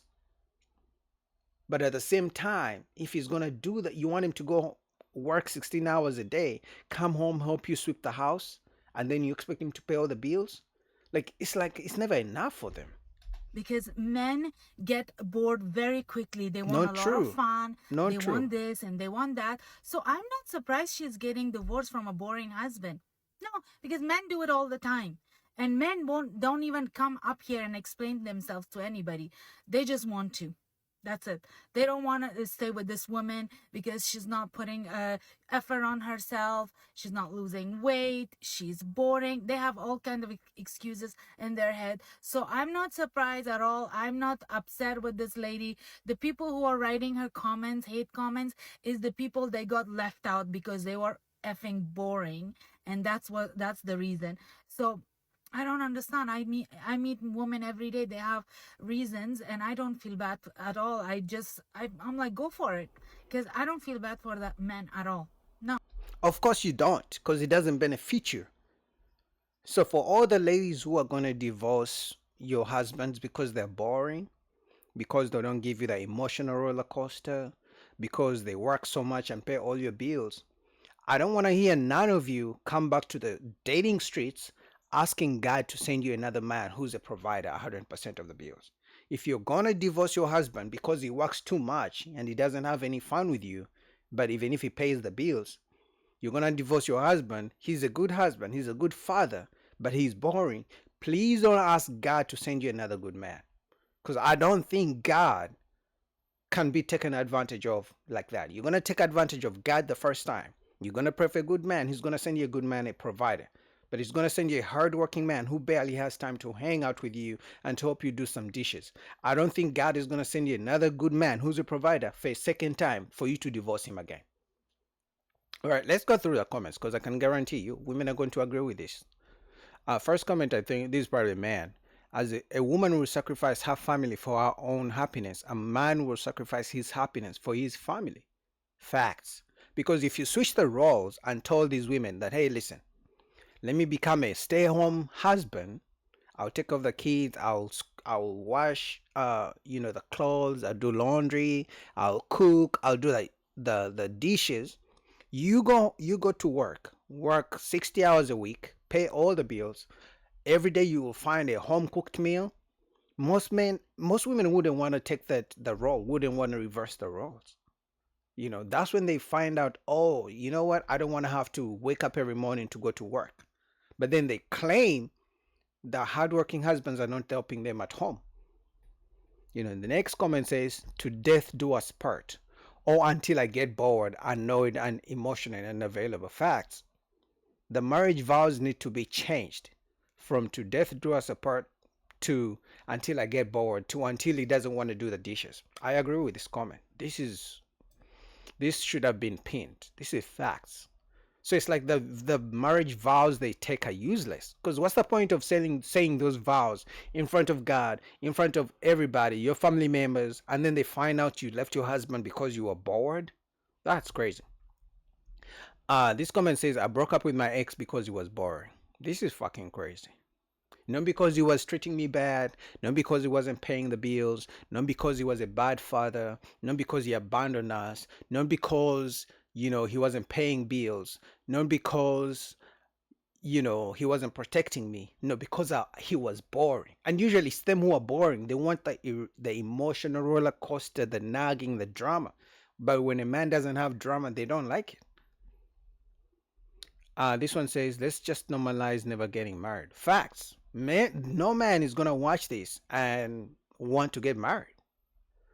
Prenup should please everyone. No, it's not even useful to get prenups anymore. It's better not to get into such a contract called marriage. This one says, dang, from the beginning, it did not sound like she was going to have this stake. Why? Then you're not living in the modern era, man. This guy says, same thing I told my friend to divorce his wife. She just had a baby and she wasn't fun no more. I told him, get a woman with no kids. You gotta choose your own happiness. Child support isn't that bad if you think about it. This is a Uno reverse card. So I see what he did there. He was trying to put a scenario where a man left a woman because of his own happiness, but women wouldn't agree. So I wouldn't be surprised if women went after him. I just had a baby and wasn't fun anymore. Yeah, see, women don't agree because it's double standards. If men left women for the same reasons women leave men, women would go crazy. If like a man came on the internet and said, I'm going to divorce my wife because she's boring, women would go crazy. They'll probably want to cancel him. What do you guys think about that? All right, next we're gonna go to Ashley. This woman came to Ashley and was, because if you guys know, I have reviewed Ashley's content before. She teaches women how to level up, which for me is another code word for teaching women how to get rich men or sugar daddies. But usually she has to criticize them, and sometimes some women come on here, she criticizes them or she gives them some advice on how to find rich men or how to be chosen by rich men, but the women don't like it and they have to go back and forth with her. So let's watch this drama. All right, let's go. All right. Okay, so before I get started, the first thing that I wanted to say is thank you for having me back up here and giving us an opportunity to speak. I wanted to try to set a quick tone and just let you know that I'm just here to try to like accurately articulate what it was that I was upset about and for us to just have a conversation. This is not like me trying to go viral, rah. That's not the intent for this at all. I just wanted to clearly communicate what exactly I was upset about. So, okay, fair enough. Okay, great. So there were a couple things that I wanted to say. I felt like the small back and forth that we had in the comments earlier, I think that there was a conflation of issues. And the first thing is that I think that you were thinking that I was upset with the criticism that circulated surrounding the video. The issue isn't with the criticism, right? Because from the video, I did look bloated, right? From the video, my makeup wasn't great. I took the criticism for the makeup, for the dresses. I agreed that they weren't great for happy hour. And also from the video yesterday, I had just got back from eating, so I might not look like a workout girly when I'm super full like that. So that wasn't the issue. The issue for me was the lies in the title that kind of, I think, influenced everyone to see the video a certain way or just make it seem like I was saying something that I wasn't. The first one was that I wanted to lose weight and specifically 15 pounds. From what I remember from our conversation, you had mentioned shapewear to me and you also asked me if I went on walks. Again, I don't look like a workout girly yesterday. I got on my dress, so I understand that.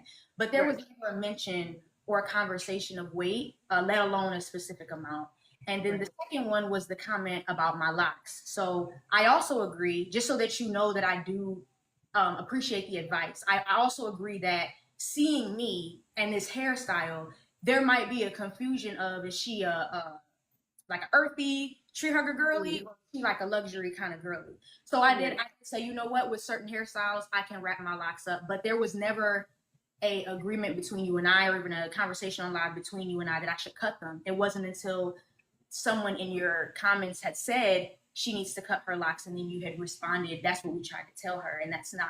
And the reason I said we tried to tell her is because the comments was saying that. Now, if I'm going to be completely transparent with you, there was a lot of things I held back on because I know how the internet is and how the internet can be, right? Then it instantly turns into quote unquote mean girl. So in my coaching sessions versus online, I'm a lot more honest in my coaching sessions than I am here on the internet because this is free, right? But I do think, if I'm being honest, and if I'm telling you face to face, I do think you need to lose weight, if I'm being honest. So, I mean, I don't know. I think most men would be okay with the way she looks. Am I crazy? Because Ashley is saying she needs to lose weight. And as you can see, I know I posted it at the wrong time. Looks like she's about to go off because she came on to disagree. She came on to tell Ashley she's in shape, but maybe because we are so used to seeing so many overweight black women that when I see a woman with at least, I mean, her tummy is a bit flat. So do you guys agree? Put it in the comments. To me, she looks okay. I think most men will be okay. Most black men will be okay because she's better than the average black woman who's overweight, right? Just for the sake of the chat, right? Because today I'm not blowing, right? There's no shapewear on today. This is 5 days a week: Pilates, running, swimming, things like that. I am 140 She looks pounds, fine. and I do think that, like, even if you felt that way, right? The point that I'm trying to make is that that wasn't mentioned in the live. So for me to see that, and for it to be framed like that's something that I wanted to do or agreed to do was not what we talked about in the live. That's fair. That's fair. But I think what needs to happen is body recomposition. I think that's what needs to happen. Because you said you're 140, right? I am 140, yes. Yeah. So I think you need to body recomp. Okay. Lose fat, gain muscle. And I think that is subjective. I just think that alongside cutting my locks, because my hair is very sentimental to me. So I think that yesterday what I was looking for was to get advice about how to level up. So if that was something that she thought I should have done, I wish that it would have been communicated then instead of somebody making a comment and then it's like, well, we tried to tell her that. I agree that I should wrap them up in a bun or something when I go out, but not. But for locks, if we're being honest, if we're gonna have the conversation now, we're gonna go there. You said you want to date affluent men, right? So when I think of affluent men, you said I'm going to certain bars and the nicest place in your city. Those men tend to be more conservative. So when you came up in the blue dress and you have your locks dangling down, you know, and you have a ponytail, that's not going to fit the aesthetic. If I'm being 100% honest with you. I agree. And like I told you guys, you have to remember the women who come on Ashley's channel, they're looking for rich men. Sugar daddies, rich men, whatever, provider men, whatever you want to call it, right? So Ashley has to tell them what to do or what kind of look they should have to attract those kind of men. Because clearly, if they had so many men, rich men, you know, because remember, all women these days want the rich men. There are very few men to go around, very few rich men, but for some reason, they all feel they deserve a rich man, right? So for me, she told her she needs to lose a little bit of weight. Okay, maybe, because I guess the extra rich guys really want thin women. I think the average guy would be okay, right? But the thing is, they don't want the average guy. They want to be accepted the way they are. They want the average guy to accept them the way they are, and they want the rich guys to accept them the way they are, right? Now, I've never seen exactly how, you know, Ashley looks, like completely, if she's smaller than this woman. I've never seen her full body. I just see her with all the makeup, but the average guy would be okay with her body size. The average guy would be okay with her having the dreads or the locks, the type of hair, but she doesn't want the average guy. And Ashley is saying, you don't want the average guy, you want the rich guys. This is what the rich guys want. And she's like, hell no, the rich guys should accept me the way I am. I'm perfect. It doesn't align. That's not the part that I'm disagreeing about. I'm right. What I'm trying to focus in on is that your advice to me was to wrap them up in my bun, not that I should cut them, which is the thing I'm trying to focus in on. Right. I did say that. You're right. But I think you should cut them. Okay. I mean, I don't know if it's that I'm doubling down on it. That's why you're saying it now. But she doesn't want to cut them. No, I think you should cut them. She's not going to cut them. Also, I just wanted to be clear about what I was saying yesterday in terms of the people that I'm meeting at these bars. The first thing that I said to you on the live was that men are approaching me, right? I meet affluent men all the time, but the issue is that it's the married men. And I think a lot of times, even if I were to go out in a dress or something, even at nighttime, a lot of times the men that frequent bars are the married ones, or they're the legally separated ones, or they're the ones that have a bunch of girls in rotation. So what I was trying to communicate to you is that I'm trying to figure out how I can attract men that maybe affluent, but that don't see me as an escort. Because in my opinion, any man that's approaching me that's married has to think I'm an escort, or has to think that any woman is right. And I said you need to change your outfit. You came up here in a blue dress that was a halter dress, mules. That instantly reads she's coming here to sell. That's what I would have thought instantly, and I told you that. But you know, this is one of the times where I believe why women shouldn't give each other advice. Because I know Ashley means well, but the truth is, the moment a man realizes you want him specifically because he has money, not because of his character, not because of his personality, not because he's tall or short, but because he has the money to provide for you, he's gonna think, whether you say it or not, he's gonna think you're selling coochie. It is the truth. Because the first thing they say, they want affluent men. So provider men, rich men. These are men who are going to be taking them on trips, men who are going to be paying their rent, men who are going to be, you know, giving them allowances every month, men who are going to be sending in $1,000, $2,000, $3,000, maybe sometimes even $10,000 cash, right? Any man who watches this, and she's not a bad looking lady, but any man who watches this, even if he has money, and she keeps talking about affluent men, rich men, this and that, provider men, because that's what all these women want. He's going to think you're selling. Because why? The first thing you mention is the money. So for me, if I was Ashley, I would advise these women to stop talking about, I'm looking for a rich man, I'm looking for an affluent man. Look for a man who of substance. Because any man who finds out you just want him for his money, he's going to treat you like you're selling coochie. Yeah, and I agreed with the makeup. I agreed with the dresses. I think the dresses were definitely inappropriate at the time. But what I really just wanted you to understand, Ashley, is that the thing about the weight, if you felt like I needed to lose weight, or if there should have been a conversation about the weight, I feel like it should have happened on the live. So to see it in the title, especially with it being framed like it was something that we had agreed or something that I said, was very hurtful to me. And the reason that I responded with your diligent fitness journey, because I haven't known you since 2016, but I have seen some of the things that you have posted on your timeline. You know how it feels to be attacked about your body. Like, I'm somebody that prioritizes wellness and fitness. So I just felt like that title was just, it was out of line. And that's really what the biggest issue was. And feelings this, feelings that. It's all about the feelings. Even when women hold each other accountable, it goes back to feelings. You made me feel this way. I don't like the way you said it. I don't like. There is nothing someone who doesn't hold themselves accountable. You could tell them for them to change. They're always going to look at it like as if you're attacking them, you're attacking their character, you're mean. You know, it takes self-awareness and someone who wants to change to be receptive to criticism, right? So this is I wanted you guys to watch this for you to see that if this woman finds it mean for another black woman to hold her accountable, guess what she's going to think about you in a relationship, trying to hold her accountable. Or guess what she feels or thinks about men holding her accountable. Because for them it's about feelings, how you said it. Oh, these, no, don't tell me that. I like my body. Don't tell me what to do. Don't tell me how to improve. Accept me the way I am. It's the mindset. That's fair. That's fair to say. And I accept that. I take accountability for that.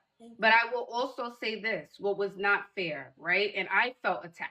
I will say that. You said I'm not a girl's girl and I'm mean. And I followed up and said, if I wasn't a girl's girl and I was mean as y'all think I am, some people think I am, I wouldn't be up here helping you guys, trying to get a rich man, trying to look better, trying to get better dresses. Mean girls don't help other girls out. So I also want to say that as well. I agree. And what I will say is I can understand that with you helping people and with me saying that, it can make you feel like I'm saying that you weren't helping me at all. I think that what I was trying to communicate is that with a title, with these lies here and this false narrative, is this somebody that really wanted to help me? Because I was looking forward to coming back. I was looking at my little milkmaid dresses today. But with that title, I was just like, damn, I never said I needed to lose 15 pounds. We never agreed to that. And let me also say this, Forlox. It was posted up on YouTube with a different title. Right. And the comments were the comments look the same as Instagram, if I'm being honest. They look the very same with a completely different type. That is true, Ashley. But my issue, again, and I just want to hone in on this, it's Okay. not about the criticism from the comments. The title on YouTube, I felt was fine Oh because my I did God. communicate that I feel like I'm being viewed as. The truth is, she doesn't want to lose weight for the rich man because rich men usually want thinner. To me, she's fine. To me, she's better than the average black woman who walks around with, the big stomach, right? With a fupa, I think that's what they call it. To me, she's fine. To the average guy, it's going to be fine. But remember, she doesn't want the average guy. She wants the rich, affluent provider men. And Ashley is saying, if you want those kind of men, you're going to have to lose some more weight and become thinner. But she doesn't want to do that. Why? It takes hard work, it takes consistency, and it takes putting down the pizza. And I love to eat, so I understand where she's coming from. Right? But for me, the best advice I would give her is forget going for the rich guys. Just look for an average guy like Boogie. He will accept you the way you are. Every average guy, every normal guy is going to accept her body shape because we know the average woman is way bigger than her, 2 times bigger than her. But what do you guys think about that? Next, let's go to 8 at the table. They're talking about dates and men being used for dates and things like that. So let's go. If you're asking me on a date, you're taking the risk to be like, I'm gonna see if she messes with me on this level to continue dating with her and talking to her. And it's if I don't mess with you, it shouldn't be a oh my God, I'm scared of what There you're shouldn't gonna even do. be a fear. Yeah, Or you you should shouldn't go have into that spent with the that same money thing. because you're here to you're asking me out. You're trying to court me. So I don't feel like I'd finish the date. I don't know. Nah.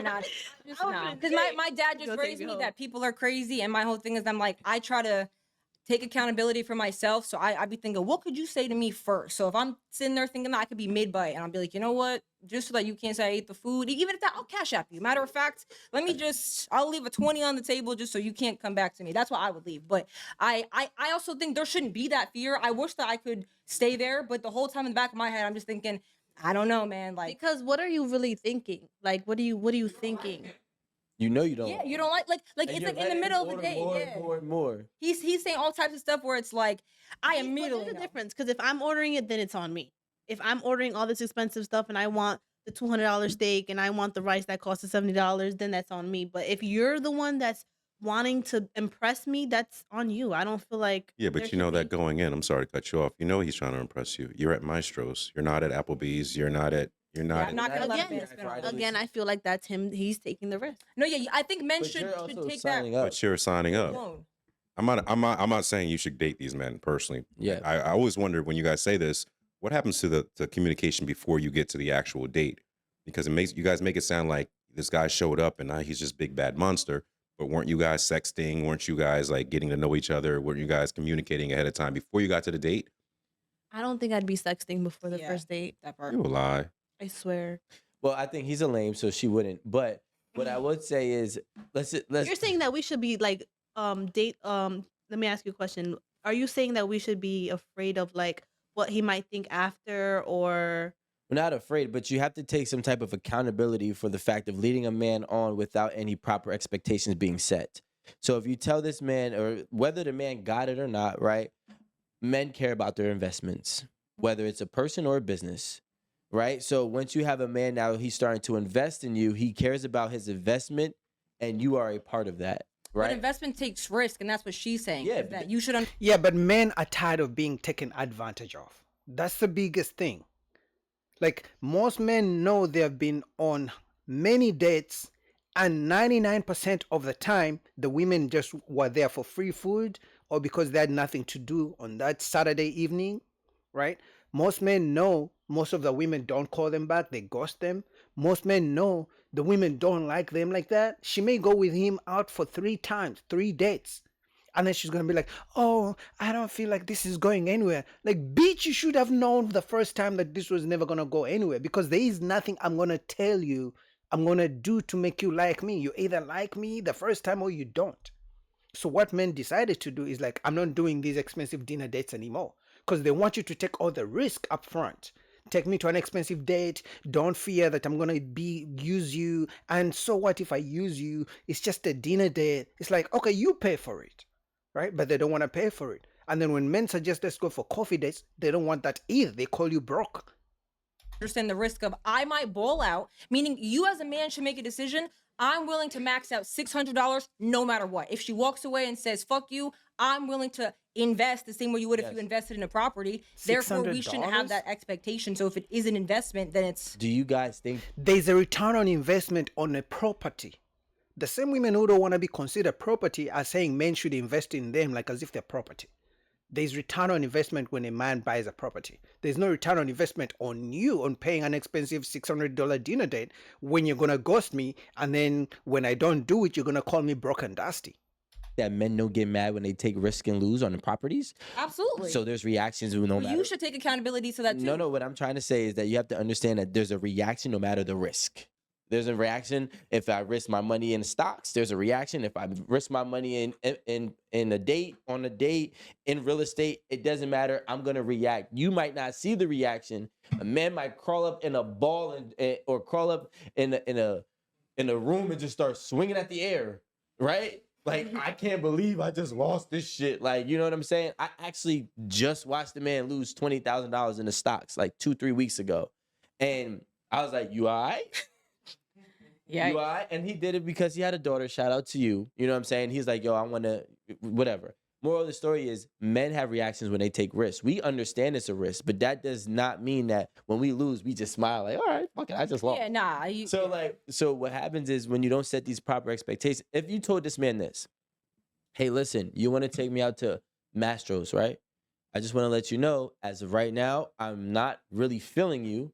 Right? Or I'm really not that attracted, or I don't feel like our chemistry is there. Find a way to package it up and allow him to know that he's not going there with expectations that he's already winning, right? Allow him to go in there from a losing expectation, like, well, maybe I could win her over. See, the thing is when you say yes to a man, if he gets on this high horse and he starts floating, right? And now he's in la la land in this big bubble, and then when you tell him, hey, I'm going to Uber home, I don't want you to bring me home, you just popped it. Facts, but the thing is, they can never tell a man up front that, hey, listen, I don't really feel you like that. I don't like the fact that you're just 5'8", you're not 6 feet. I don't like the fact that you're bald, right? I usually like men with hair. I don't like the fact that, you drive a Toyota Camry. They can never tell a man up front those things. Why? Because they want to use him for the free food, because they know if they say those things, 99% chance the man will be like, you know what, I might as well save my $200 for the dinner date. You know what, I might as well just order my McDonald's and some wings and watch a movie at home rather than taking out a woman who doesn't like me like that. So majority of women are never going to tell you that they don't like you. No, they will tell you after they eat the food. They will tell you after you pay for the food. Oh, thank you for taking me out, but I don't think it's not gonna go anywhere. Majority of women know they like you or not from the first time you ask for their number. From the first time they agree to go on a date with you, they already know. That's why they require some guys to take them on dinner dates, and then that's why they can let their cheeks clap by some guys who never even take them on dates. So they know. But they're never going to reveal that to you, because if they reveal the truth to you, they know most guys will bail out. And now it's like, and he doesn't even know, like, he's almost like, most guys would love to be like, well, she told me she didn't like me midway through the date. We wouldn't fear that. It'd be like, hey, listen, this date is not going the way I would plan. I thought it might help. Honestly, I'm not that attracted to you. I don't feel like our chemistry is really there. You're in a public place, so you are safe. And you're like, we can continue to finish this date, or I can leave now. How would you like to go about it? That man would be like, all right, you know what?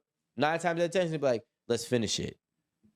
But that's because he's trying again. He's trying No, I feel like a man knows when to chalk. Some men are not going to stop, right? But some men will be like, yo, all right, I'm going to just chalk it up, but we're already here. And honestly, he's probably going to really like you. He's not going to lie. He'll be like, damn, she was honest with me. So he's going to try harder. But when you just leave a man up and like, because men start to become delusional too. So now this man is The being... land of Delulu. What? She just ordered 3 drinks. Hey, bro, she trying to get drunk, man. We lit. That's the dangerous territory for girls, and that's why I tell girls, like, bro, do not go into these dates with these men talking about, so I'm gonna go out and get a free meal, because, like, bro, you're wasting somebody's time and money. Like, you need to be very upfront and communicate, like, going and doing things like that with no intentions or feelings and like running it up. It's like, that's what women don't think about, is that perspective of like, you're really playing with a man's money and a man's ego, and I don't want to And time. Like, I don't want to be on the other end of that. So I think women definitely. Yeah, but you just said men should take you on $600 dinner dates. So what is it? You just said men should just invest and they shouldn't fear risk. What is she talking about? You cannot say at one point, oh, men should just take me on expensive dinner dates and don't care if I don't call them back or if I ghost them. And now you're trying to pretend like you understand where men are coming from. The truth is, they don't like the fact that men are waking up. The truth is, they don't like the fact that men know that majority of them are going to use them. So what are men doing? They don't like the fact that majority of men have stopped doing dates because they complain. Oh, men these days, they're not gentlemen. They don't want to take us on dates. They just want to invite us over. Oh, men these days, they don't want to do dinner dates. They just want to do drinks and coffee and they walk in the park. They hate the fact that men are waking up and men are finding ways. Because remember, men are problem solvers. So if a man does something over and over and over again and doesn't give him the results, most men are going to see, okay, I've been doing dinner dates and they don't. And then the man will sit down, do the math. He has been spending thousands and thousands of dollars on dinner dates. You know, I'm talking about over like maybe 10, 15 years of doing dinner dates and they lead nowhere. A smart man is going to be like, you know what? From now on, I'm just going to do coffee dates or walk in the park. If she says dinner date, she's not the one for me. So women hate the fact that men are finding ways to stop being used. Definitely need to take more accountability of just speaking up and saying their feelings, but men should also take that responsibility, not risk that, hey, I'm willing to do this, either or. And women also got to understand they're not the only ones playing that game. So if that man, there's no. It's crazy for a man to try to use a woman for a free meal. Like, what are you? Why is that? Well, why is that crazy? We both eat. Yeah. My whole thing is just, again, I say it to the women, but it's just like, if you don't have money and you're broke, you should not be dating. No. You shouldn't be trying to sign up. I'm talking about being hungry. It goes back to shaming men. If a man doesn't want to spend $600 on a date, doesn't want to spend $200 dinner date, they call you broke. They immediately go, if you're broke, just say that. If you're broke, don't date. If you can't afford me, don't date. It's like, are you trying to get to know me or you just want me to feed you? But as soon as a man figures out that, hey, I'm tired of being used for free dinner dates or you're broke, it always goes back to shaming men. I'm talking about. Then we could be friends and I will buy you a meal as my friend. Why are we on a date? You're in no position to be in a relationship. But I'm in no position to be in a relationship that we're going to be 50-50 in, that we're going to be equals in. Well, I wouldn't be in that dynamic. You don't want to be an equal with your partner. I want to be equal with my partner, but I feel like my philosophies I have for myself, I have for my partner. So my philosophy for myself is I need to be able to provide for myself before I join lives with somebody else. If you're in a position where you cannot afford to eat, I will help you as a friend, but that means that you shouldn't be in a predicament to. But that's not what I'm saying, because He can provide for his meals. He just doesn't want to provide for you. So you see what she did? She wants to be equal, but not equal in terms of providing and paying for meals. No, she wants to be equal with you in everything else. But when it comes to the check, when it comes to the bill, she wants you to pay. Able to provide for myself because I showed up to the date alive. Okay, so I've clearly been eating. This sounds like there's some deeper problem. No, it's not a deep problem. I'm asking you a serious question because it's okay for us to spend money on y'all, right? But y'all don't want to spend money on us sometimes. Well, not sometimes. It depends. All the time. It's well, number one, again, the men normally spend money on the women because you're the one asking. So that's where that comes in. If I'm Why aren't you asking?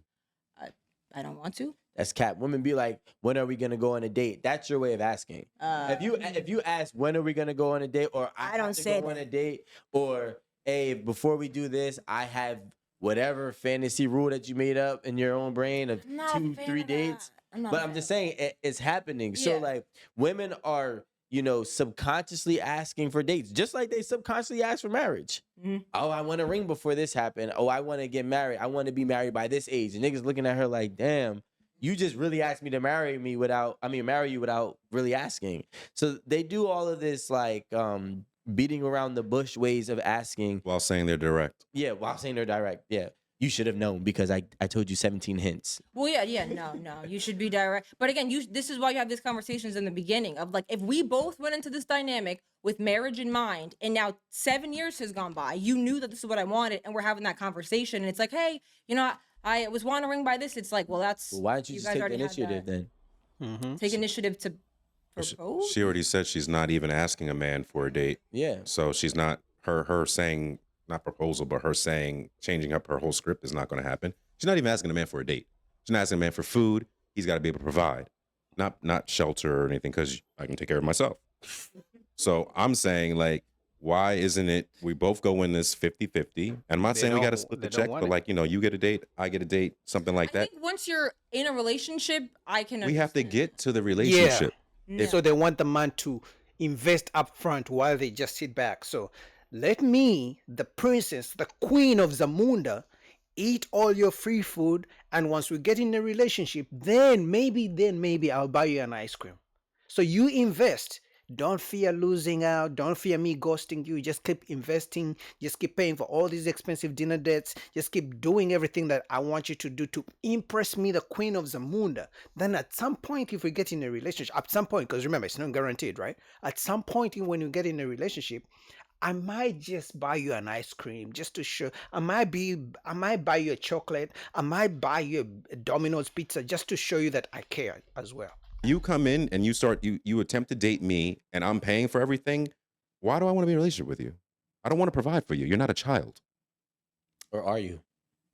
I mean, I guess it just depends because, like, I think depends. and agree that it's okay for a girl to pick up the tab for a guy that she likes to show him of like, hey, I'm here too. Like my dad like taught me that of like, yo, like you and your boyfriend, you once in a while surprise him that like you Once know in a while. Surprise him. Once like, in a you while, guys can- surprise him is Once crazy. is yeah, and crazy. in the sense of like that from the perspective of a man who's always paying and never, because there are some men who will not let a woman pay. Like they be going out their way, they be mailing you checks back to your house. Absolutely not. I'm paying for this date. So it's just like some of them, it's like, all right, they won't take it. But it's like if a man will, it's like okay, like that's a nice thing. But Why? Okay. And audience, you guys can answer this question too because I haven't understand it. Why should a woman show that she's capable of doing things if she's going to remove the things that she's shown that she's capable to do when she dates the man?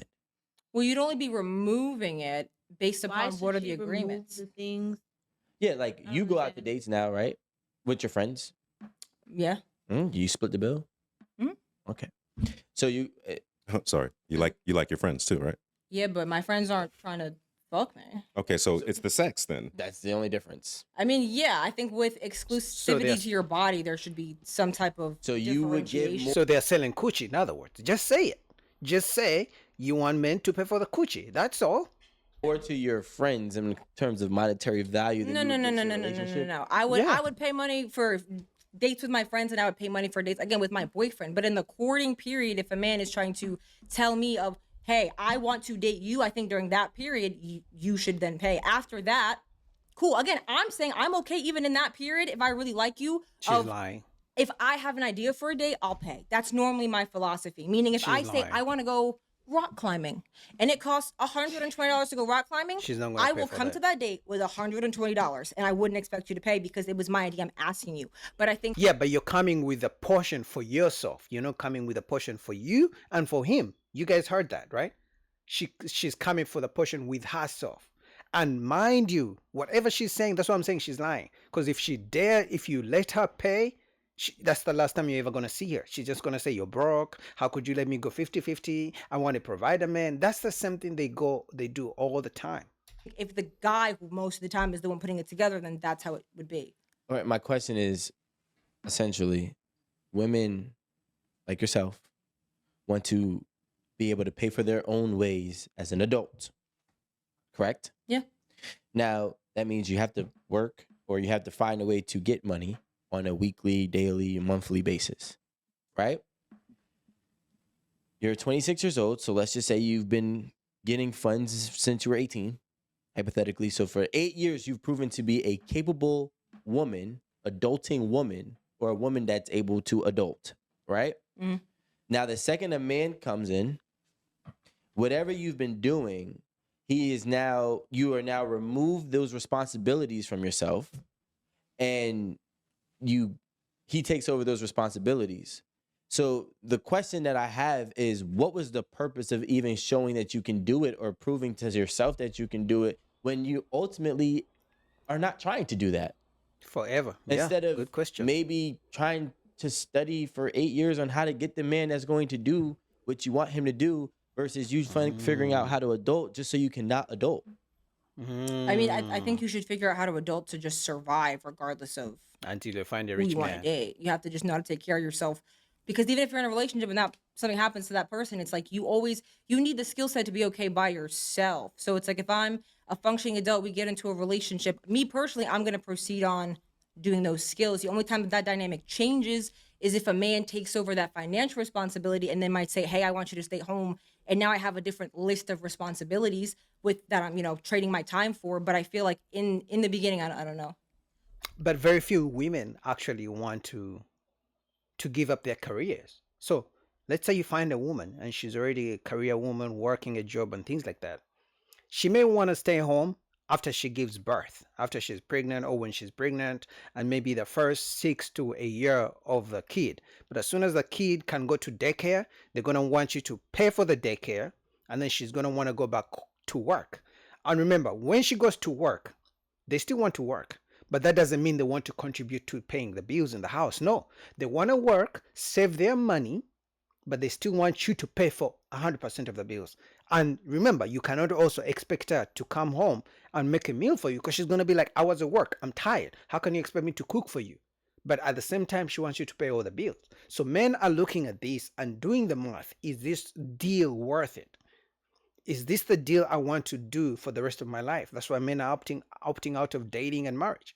But anyway, shout out to 8 at the table. What do you guys think about that? Link down below. All right, next we're gonna go to Kendra G. There's a white older man, provider man. He wanted a black woman, and the black women were going crazy. So let's go. You can share it. We can share it. I love it. And let me tell you something. I told him I got white people on my app. Well, wait, let me get to know you better. I'm so excited.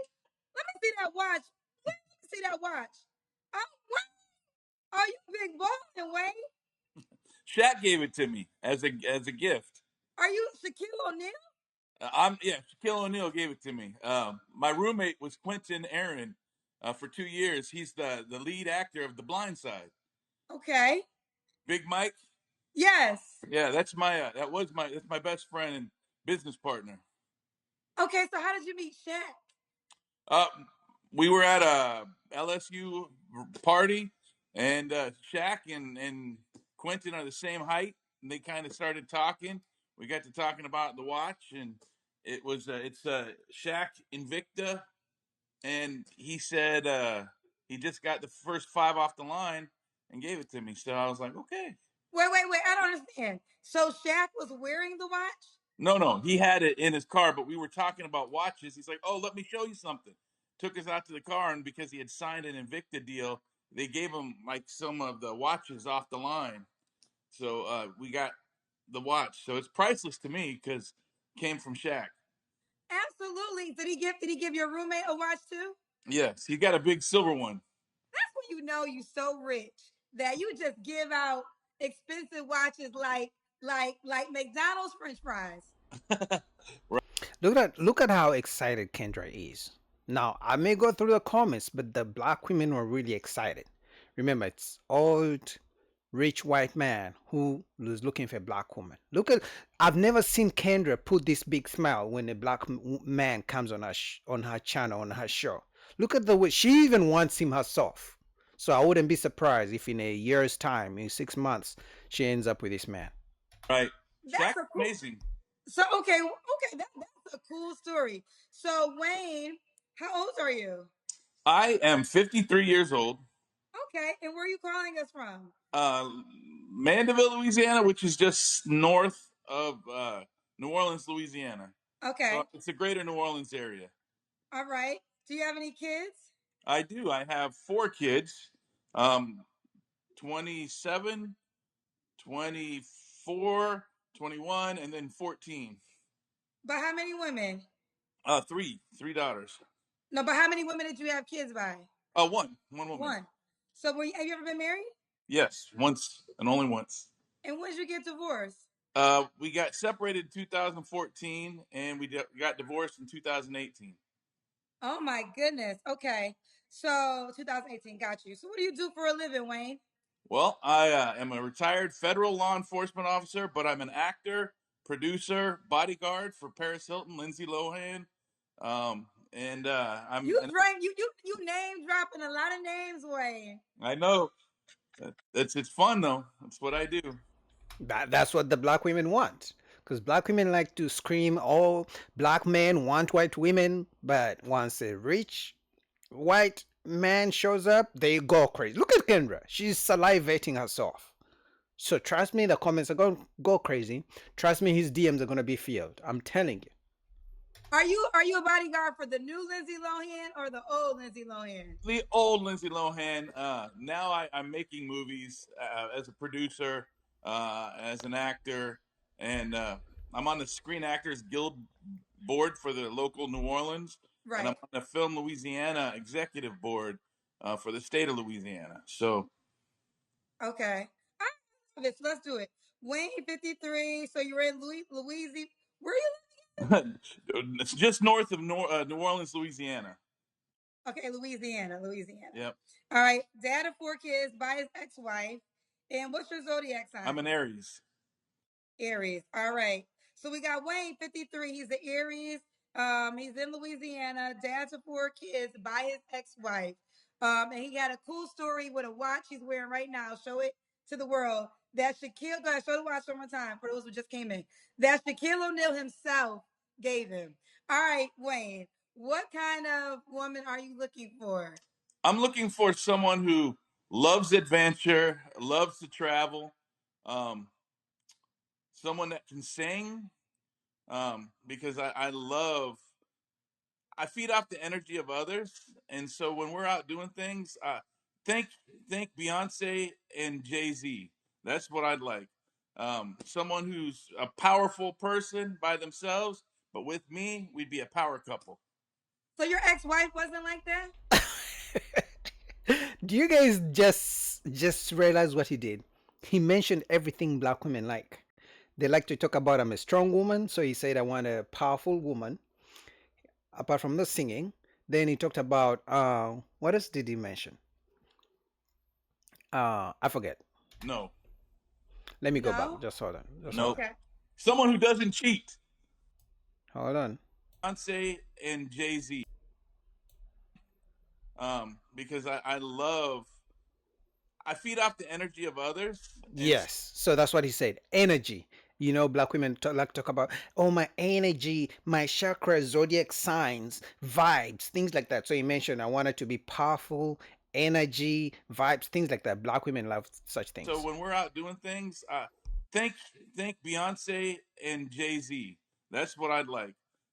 Someone who's a powerful person by themselves, but with me, we'd be a power couple. So your ex-wife wasn't like that? No. No? No. Okay. Someone who doesn't cheat. Your ex-wife cheated? Oh yeah. How did you find out? My friend owned I do a lot of extra stuff on the side, and they hired me to do some security at a club down the road from where I live, and I was like, okay, I'll do it on top of everything else I was doing. And so my friend said, hey, you got to see something. And it showed her making out with a guy, bringing him into a men's room. And then the next video, another guy. And the next video, another guy. When I found out why, she said she was going through a midlife crisis because I travel a lot. I go to the Cannes Film Festival in France every year, and she doesn't go. And she said I was living an exciting life. She chose not to go. And she ended up, I guess, going outside the marriage. So she cheated with a few men. a few men, yep. Oh yeah, that's a lot. And I went and talked to each and every one of them because it was my business at the time. And I don't know. Wait a minute, Wayne. You talked to the men that your wife cheated on you with? Oh yeah, they were crying. They were crying. One of them didn't. One of them tried to deny it, but you know. Wait a minute. How'd you get the video footage again? The owner of the club has video footage, not in the men's room, but in the club. And he said, you got to see something. Come on in. And was showing me. Apparently she was working there. Well, she was working there too, like at nighttime. as a bartender. She was a casting director too. She was a casting director, and she worked for the government as well. So That was the issue. The issue was getting married to a bartender. What do you expect, man? Like bartenders, if she was a bartender, I'm gonna assume she was good looking. Most bartenders are usually good looking, so because they have to, the owners of clubs get good looking bartenders so that they can attract people. But most importantly, men who buy sections, VIP sections, who have to buy bottles, so they use good looking bartenders, right? So there's no way she was gonna meet all these rich guys buying sections and buying expensive alcohol bottles, and you don't expect her to cheat. And you're talking about you a federal law enforcement. They make money, but not that much money. So chances are she was always gonna cheat. I don't want to give out too much details, but I'm definitely an honest person. I went to the Naval Academy in Annapolis, Maryland. So that was. Kendra is excited. Look at Kendra. Perfect first guess. Okay, before I continue, for everyone tuning in, welcome to our beta test for the live feature inside the app. You can respond to people in the comments. If you click on a comment, you can reply. You can also click on Wayne's username, Southern Soul, and it will bring you to his page. But if you click on his page, you can shoot your shot. You can like his picture while he is on. They're gonna be shooting their shot for sure. Comments, and I'm gonna say hey, and that's why you guys can communicate too. All right, so we got the backstory, child. Wayne's ex-wife cheated. Say nobody cheaters. Okay, what's some other deal breakers besides cheaters? Not being who you are authentically. I don't like people who fake to be something they're not. I like people who are authentic. Traveling is a must because I love to travel, and I'm not going to make the same mistake twice. If I go somewhere, if I go to a movie premiere or something like that, I'm bringing my girl with me. That's something else black women like. They like to travel. Black women all the time reject men who don't like to travel, who don't have passports. And the only reason they do that is because they need a man who's going to be able to pay for their trips. They want to travel, put photos on Instagram for people to like them for attention. So that's why if any time a black woman these days, most of them ask you, oh, do you like to travel? Where have you traveled? And she says, and you say you don't travel, and then she ghosts you. That's the reason why. Whether or not she wants to or not, hopefully she'll want to. That's kind of why I want to make that clear now. Just be yourself. Be honest, be yourself, be fun. And let's go on some adventures, because I live a very unique life, and I travel a lot, do a lot of events, and I also represent an artist who's now Grammy eligible for his recording. We just did our first record, and so I'm looking at doing a lot of different things in my life at this point. Now that I've retired as a federal law enforcement officer, done the dad thing, I'm ready to travel. I'm doing it, but I'd love to do it with somebody that's amazing, someone that's fun. Okay. He's definitely going to get plenty of black women who want him, because they're going to look at him like a retirement plan. They're going to look at him like, oh, I might as well come and you spend your retirement checks on me, you spend your retirement funds on me, and, enjoy your retirement with me. So they're going to be looking at him like a sugar daddy, in my opinion. And Wayne, you're 53. Bring the camera down a little bit because we got clarity. What is the age range you want to date? My last girlfriend was a black female, 30. And you like black girls? I was going to ask you, but we got there early. Yes, ma'am. I'm Look from at Oregon Kendra. originally. She's excited. And I've lived in New Orleans since 2002. And I've been in the movie business as well as being a federal investigator. I just retired about 2 years ago from the federal investigator side. So I'm covered. I don't ever have to work again if I don't want to. I just love to travel, love to do movies. In fact, if you guys look at it, there's a movie called The Walk-Ons. We're going to be doing that pre-production October 1st, and then we're going to go January 5th in production. So that's my next movie. So basically, you want a woman that can travel with you. Exactly. Okay, have fun, travel, and hopefully as beautiful as you. Now listen, well, thank you, Wayne. Are you paying for the travel? Oh, Of yes, course. ma'am. See? I mean, if it's my Told girl, you. come on now. Wait, Sam, listen. I'm I'm old telling fashioned. I ladies, you hold might doors have to open open. up. I open I doors think for women. ladies, you gotta be open minded, y'all. Wayne Yeah. say all the things y'all want to hear. He say you Yep. buying the plane tickets and all that. He's a provider. He wants a woman who travels. He wants a strong, powerful woman. You know, energy, vibes, everything black women always ask men for. Everything. It's like he read the black woman's playbook. He said everything black women want in black men, but he said it. So can guarantee you he's gonna have more black women in his DMs than any of you guys ever had in your entire lifetime. I can guarantee you 1,000%. He's gonna have so many of them, single moms, big women, old women, young women. Look at Kendra. You know, he says he dates women in their 30s. Kendra is in her 40s, but I told you, Kendra is probably gonna shoot her shot too. Oh yes, yes, ma'am. Okay. So the next question is, should the woman look a certain way? No, I mean, I prefer her mentality, and if we get along, I just want someone who's truthful, faithful, honest, and wants to live the best of life. I love going to restaurants. I travel the world. I go This to some guy is amazing good. places, and what I realize is when I get there, if I don't have somebody that I care for, it doesn't really mean anything. If I'm This with guy is good. someone and it's special, then it makes the whole trip even more amazing. So This guy is good. Kendra is asking, do you want her to look a certain way? He's smart. He knows if he puts himself in a box, he's like, oh, I want women who are slim or thin or women who look this type of way. He will, you know, disqualify so many women, or he will get canceled because he will hurt some feelings. So what he does what women always tell men to do. Oh, stop looking at beauty. Judge me for my personality. So what he does, he answers with a personality answer. He's got game.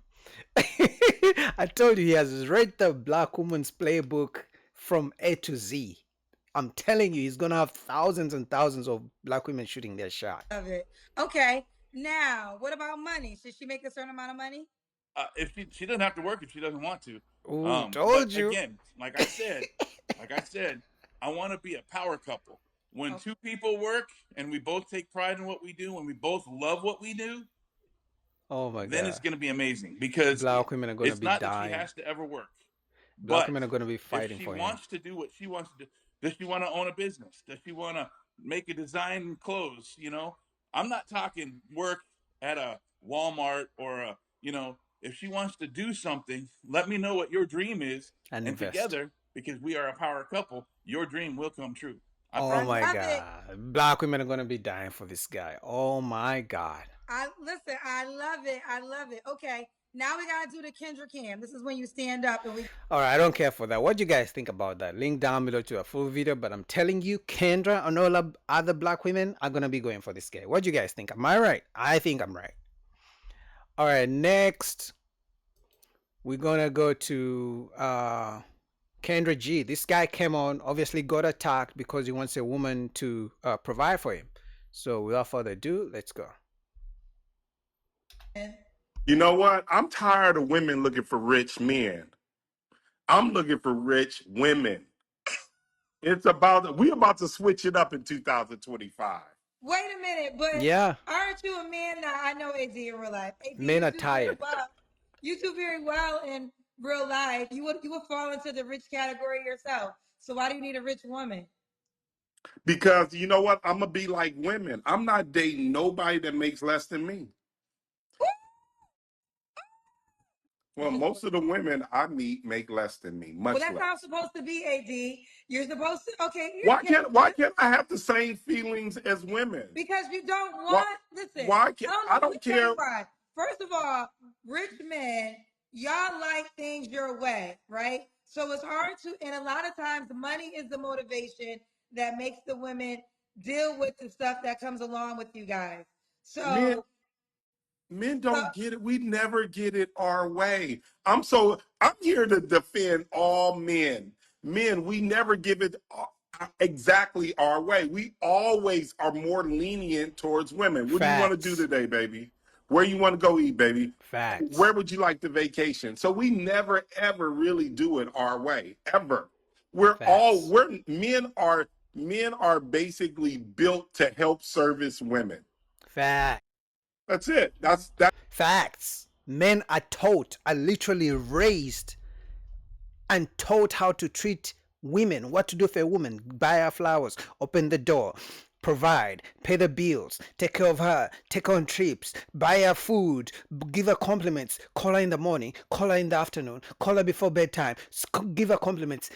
They are taught, like there's a pumping machine of teaching men what to do for women. They never teach women what to do for men.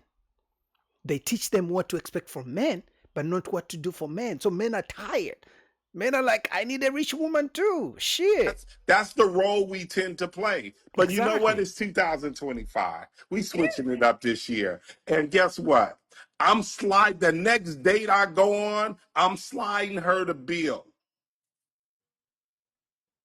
Facts. He may be trolling, Oh, but the most men next feel day like you that. go on. So that would be the moment that she would go to the bathroom. And you would never see her face again. Why? Why? Exactly. Why is she going to the bathroom? Exactly. They wanted equality. Here is your equality. A woman should never pay the bill on a date. Why would you want her to pay the bill? Equality. Why That's not? why. Why do you want her to? Why do I always have to pay the bill? Why would you not want to pay the bill? Hmm? Why would you not? I've been paying the bill all my life. Exactly. I We're want to. tired. I want to. You know what? This is my thing. I don't even know if women have wallets. If they got a wallet, I ain't never seen one. They leave it at home. They're telling you to go to therapy. That's what they do. Like, if you make your money, you do what you want to do with your money. But I think you have to understand, men talk about being providers forever. And I don't understand all of a sudden when you got the money to provide, why y'all don't want to provide? Like that's I don't think that men. He's about to say it, but I also don't think men are providers. I think we were programmed to be providers. I'm going to be honest.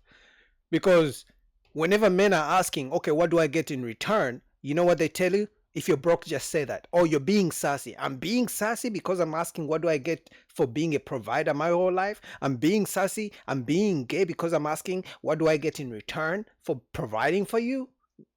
Men talk about being providers. Men are bred to be providers. Facts. It's not like we ever really had a choice. They just immediately told us that you're going to support the household. Period. I don't mind the role. I really don't. I don't mind the role, but a lot of times I hear women, and not Kendra, I hear women talk about, I will not date a man that makes less than me. And to me, that's crazy. To me, that's crazy. Why not uplift somebody? Why not pick someone up?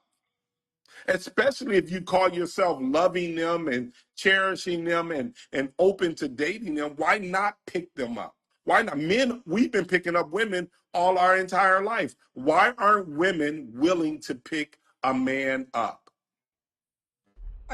Because they claim they're the prize. They claim men are below them. They claim the reason men should provide for them and do all these things for them is because they are the prize. If they're the prize, that means she's better than you and she's above you. But how are you above me if I make more money than you? If I'm taller than you, stronger than you, if I'm a leader, better leader than you, how are you the prize? How are you above me? Even when she makes less than you, she believes she's above you. And if you dare refuse to provide for her, she's going to call you stingy. She's going to call you gay. She's going to call you sassy. Oh, men are sassy these days. They expect women to buy them gifts and take them on dinner dates. But ma'am, I've been taking you out for 1,000 times. Now that I'm asking you to buy me ice cream, now I'm gay? Now I'm sassy? a serious question. Yeah, why not? Why can't Okay, it? so let That, me. So one thing I like to do is give the whole vision. okay, let me hear it. Let me hear it. So I'm a woman. You're Mhm. asking I should pick the man up. So I wake up early. I go out in the world to knock down and make money while he's in the house. Now, if he's disabled or something happened, physical, hospital, that makes sense. But while he's in the house and I'm out in the world,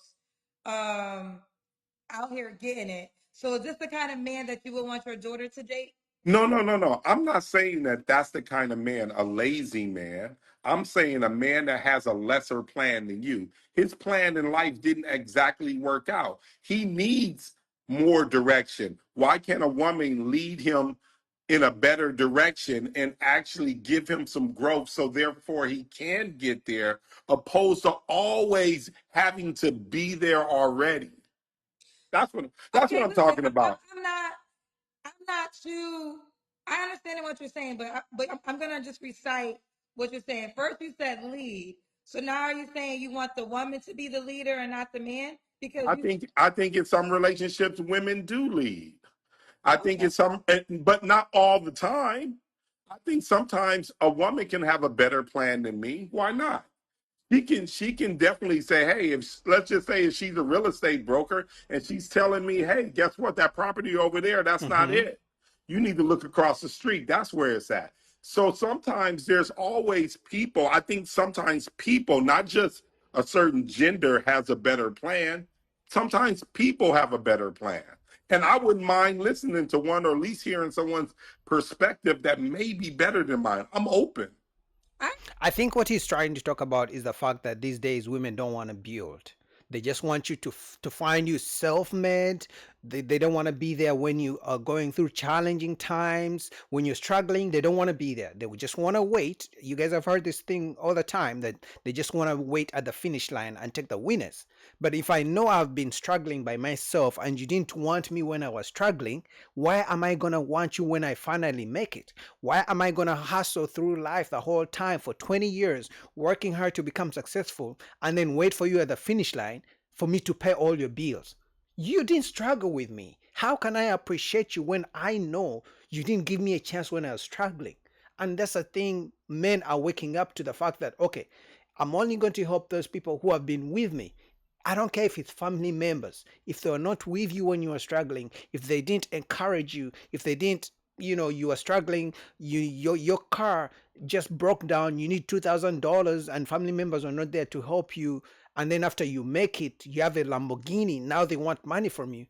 They didn't help you when you were struggling. So the same thing happens to dating.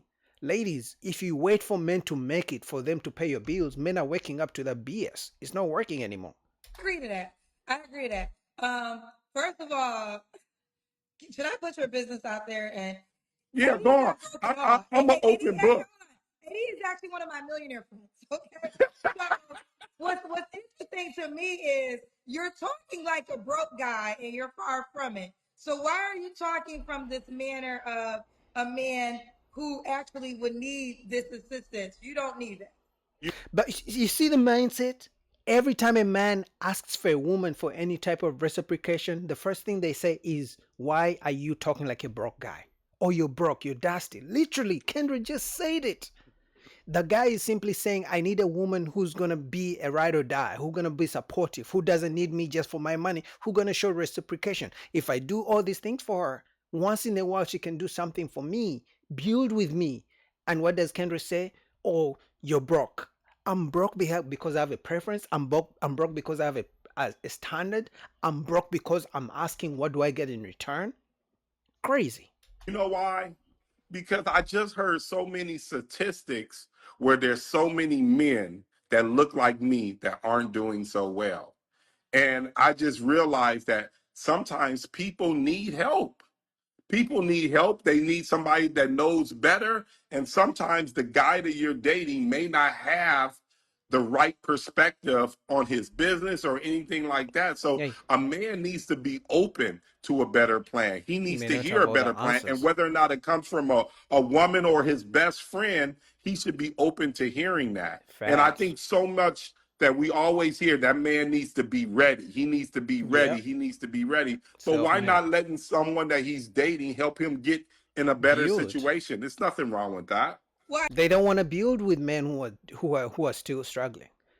If you're struggling, they're gonna reject you. Now, if you're tall, you look good, or you got some muscles, or you have the bad boy persona, but you're broke, they may give you a chance. They may even let you have babies with them.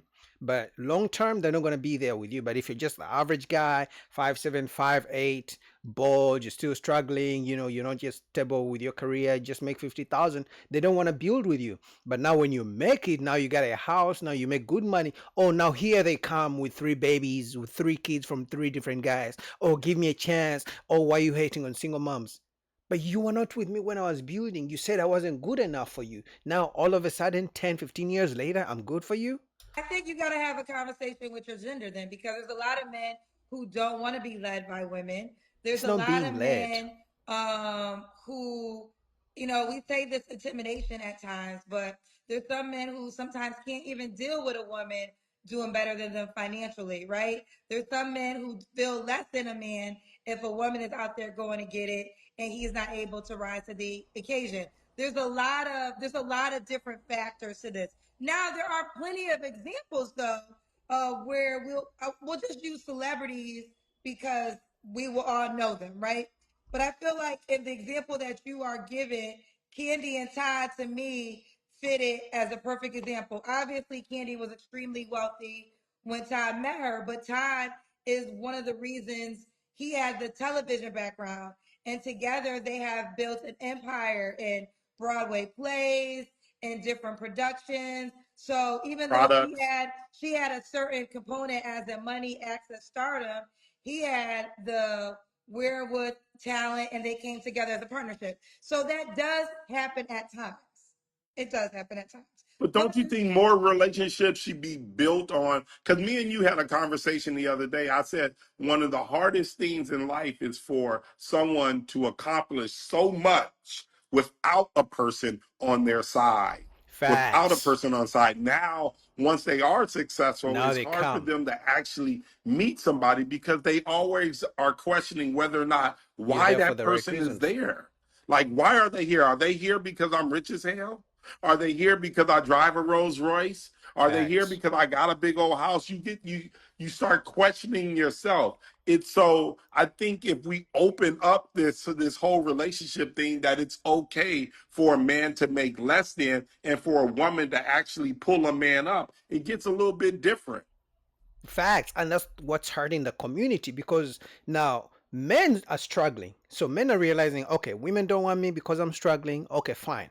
The man will accept that, his fate. Some guys will get on the plane, go to Africa, go to Brazil, to other countries where women are more willing to build them or accept them for being average men. But the men who stay in the US are like, okay, listen, these American women, they just want a millionaire. They just want a man who has already made lots of money. They don't want me. Okay, fine. The man who will struggle by himself, make the money. But once he makes the money, he's never gonna want to settle down. And then the women are saying, oh, the rich men don't want to settle down. The rich men don't want to marry us. Men are the reason why the marriages are low. No, you didn't want to build with a man when you're younger. You didn't want to build with him when he was broke. You wanted him to be a finished product. And now when he's a finished product, he's rich, he's going to be looking at you with a side eye that, I know, Sarah, LaQuisha, you used to reject me when I was broke. Now you want me because I want the money. He's just going to clap cheeks and never going to be in a committed relationship. You feel me? He's right. He's cooking. Look at Kendra. No? She has no answer. Listen, I'm not Look at her. far-fetched from the idea, but also there's just a lot of components in it, right?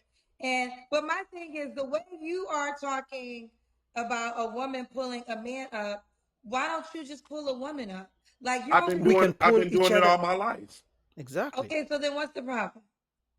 No, I don't He have a just told problem. you. But it's so many women are waiting for men to have all this money and do all this And then things. give them a I chance. think we should think more, hey, let's do something together. Facts. They Even don't if want to it's build. later in life, even if you're in your 40s or your mid 30s, we should start thinking like that. Opposed to be like, nah, I'm not going to date a man until he makes at least six 6 figures. figures, yeah. When we already know 49%, I mean, like I said, I already told you the numbers. Less than 6% of black men in the United States make over $100,000. They call Here- you sassy, AD. Yeah, Huh? they call him Sass, call you obviously. sassy. I don't mind what they call me. Call me Rich first. Put Rich in front of my name Yeah, first, because talk I that already talk. did it and I already pulled it off. So a person like me can never be sassy. So I'm not Exactly. even tripping on that. So They're attacking him now because he's speaking up for men. They're attacking him now because he's speaking facts. It's like they don't want the average guy when he's still struggling, trying to make his money. They don't want him when he makes 40,000, 50,000. But as soon as he makes that 6 figures, as soon as he gets his first house, they want him to accept them.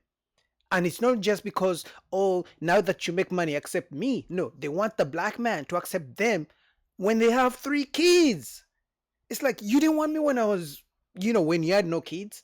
You didn't want me when I was struggling. Now that I have my money, now I have my house, you want me to move you in with your 3 kids from your 3 pookie guys, 3 baby daddies? And men are waking up, and that's what they don't like. But until the building starts again, where man and woman meet when they're both struggling, build each other up, until that comes back, even if what he's saying is true, it's never going to work. Marriages are going to just go down. Divorces are going to go up. Single mother houses are going to go high. And then men will complain more, struggle more. But once they make money, so the only solution for this for men, I'm going to speak on men, is to accept the fact that women are not going to accept you when you're an average man. Either get on the plane, go to other countries, try to find a woman who will accept you for being an average man, or get your money up. But just remember, once you get your money up, you cannot accept the people who didn't accept you when you're trying to struggle by yourself. What do you guys think about that? Link down below to Kendra. Until then, peace.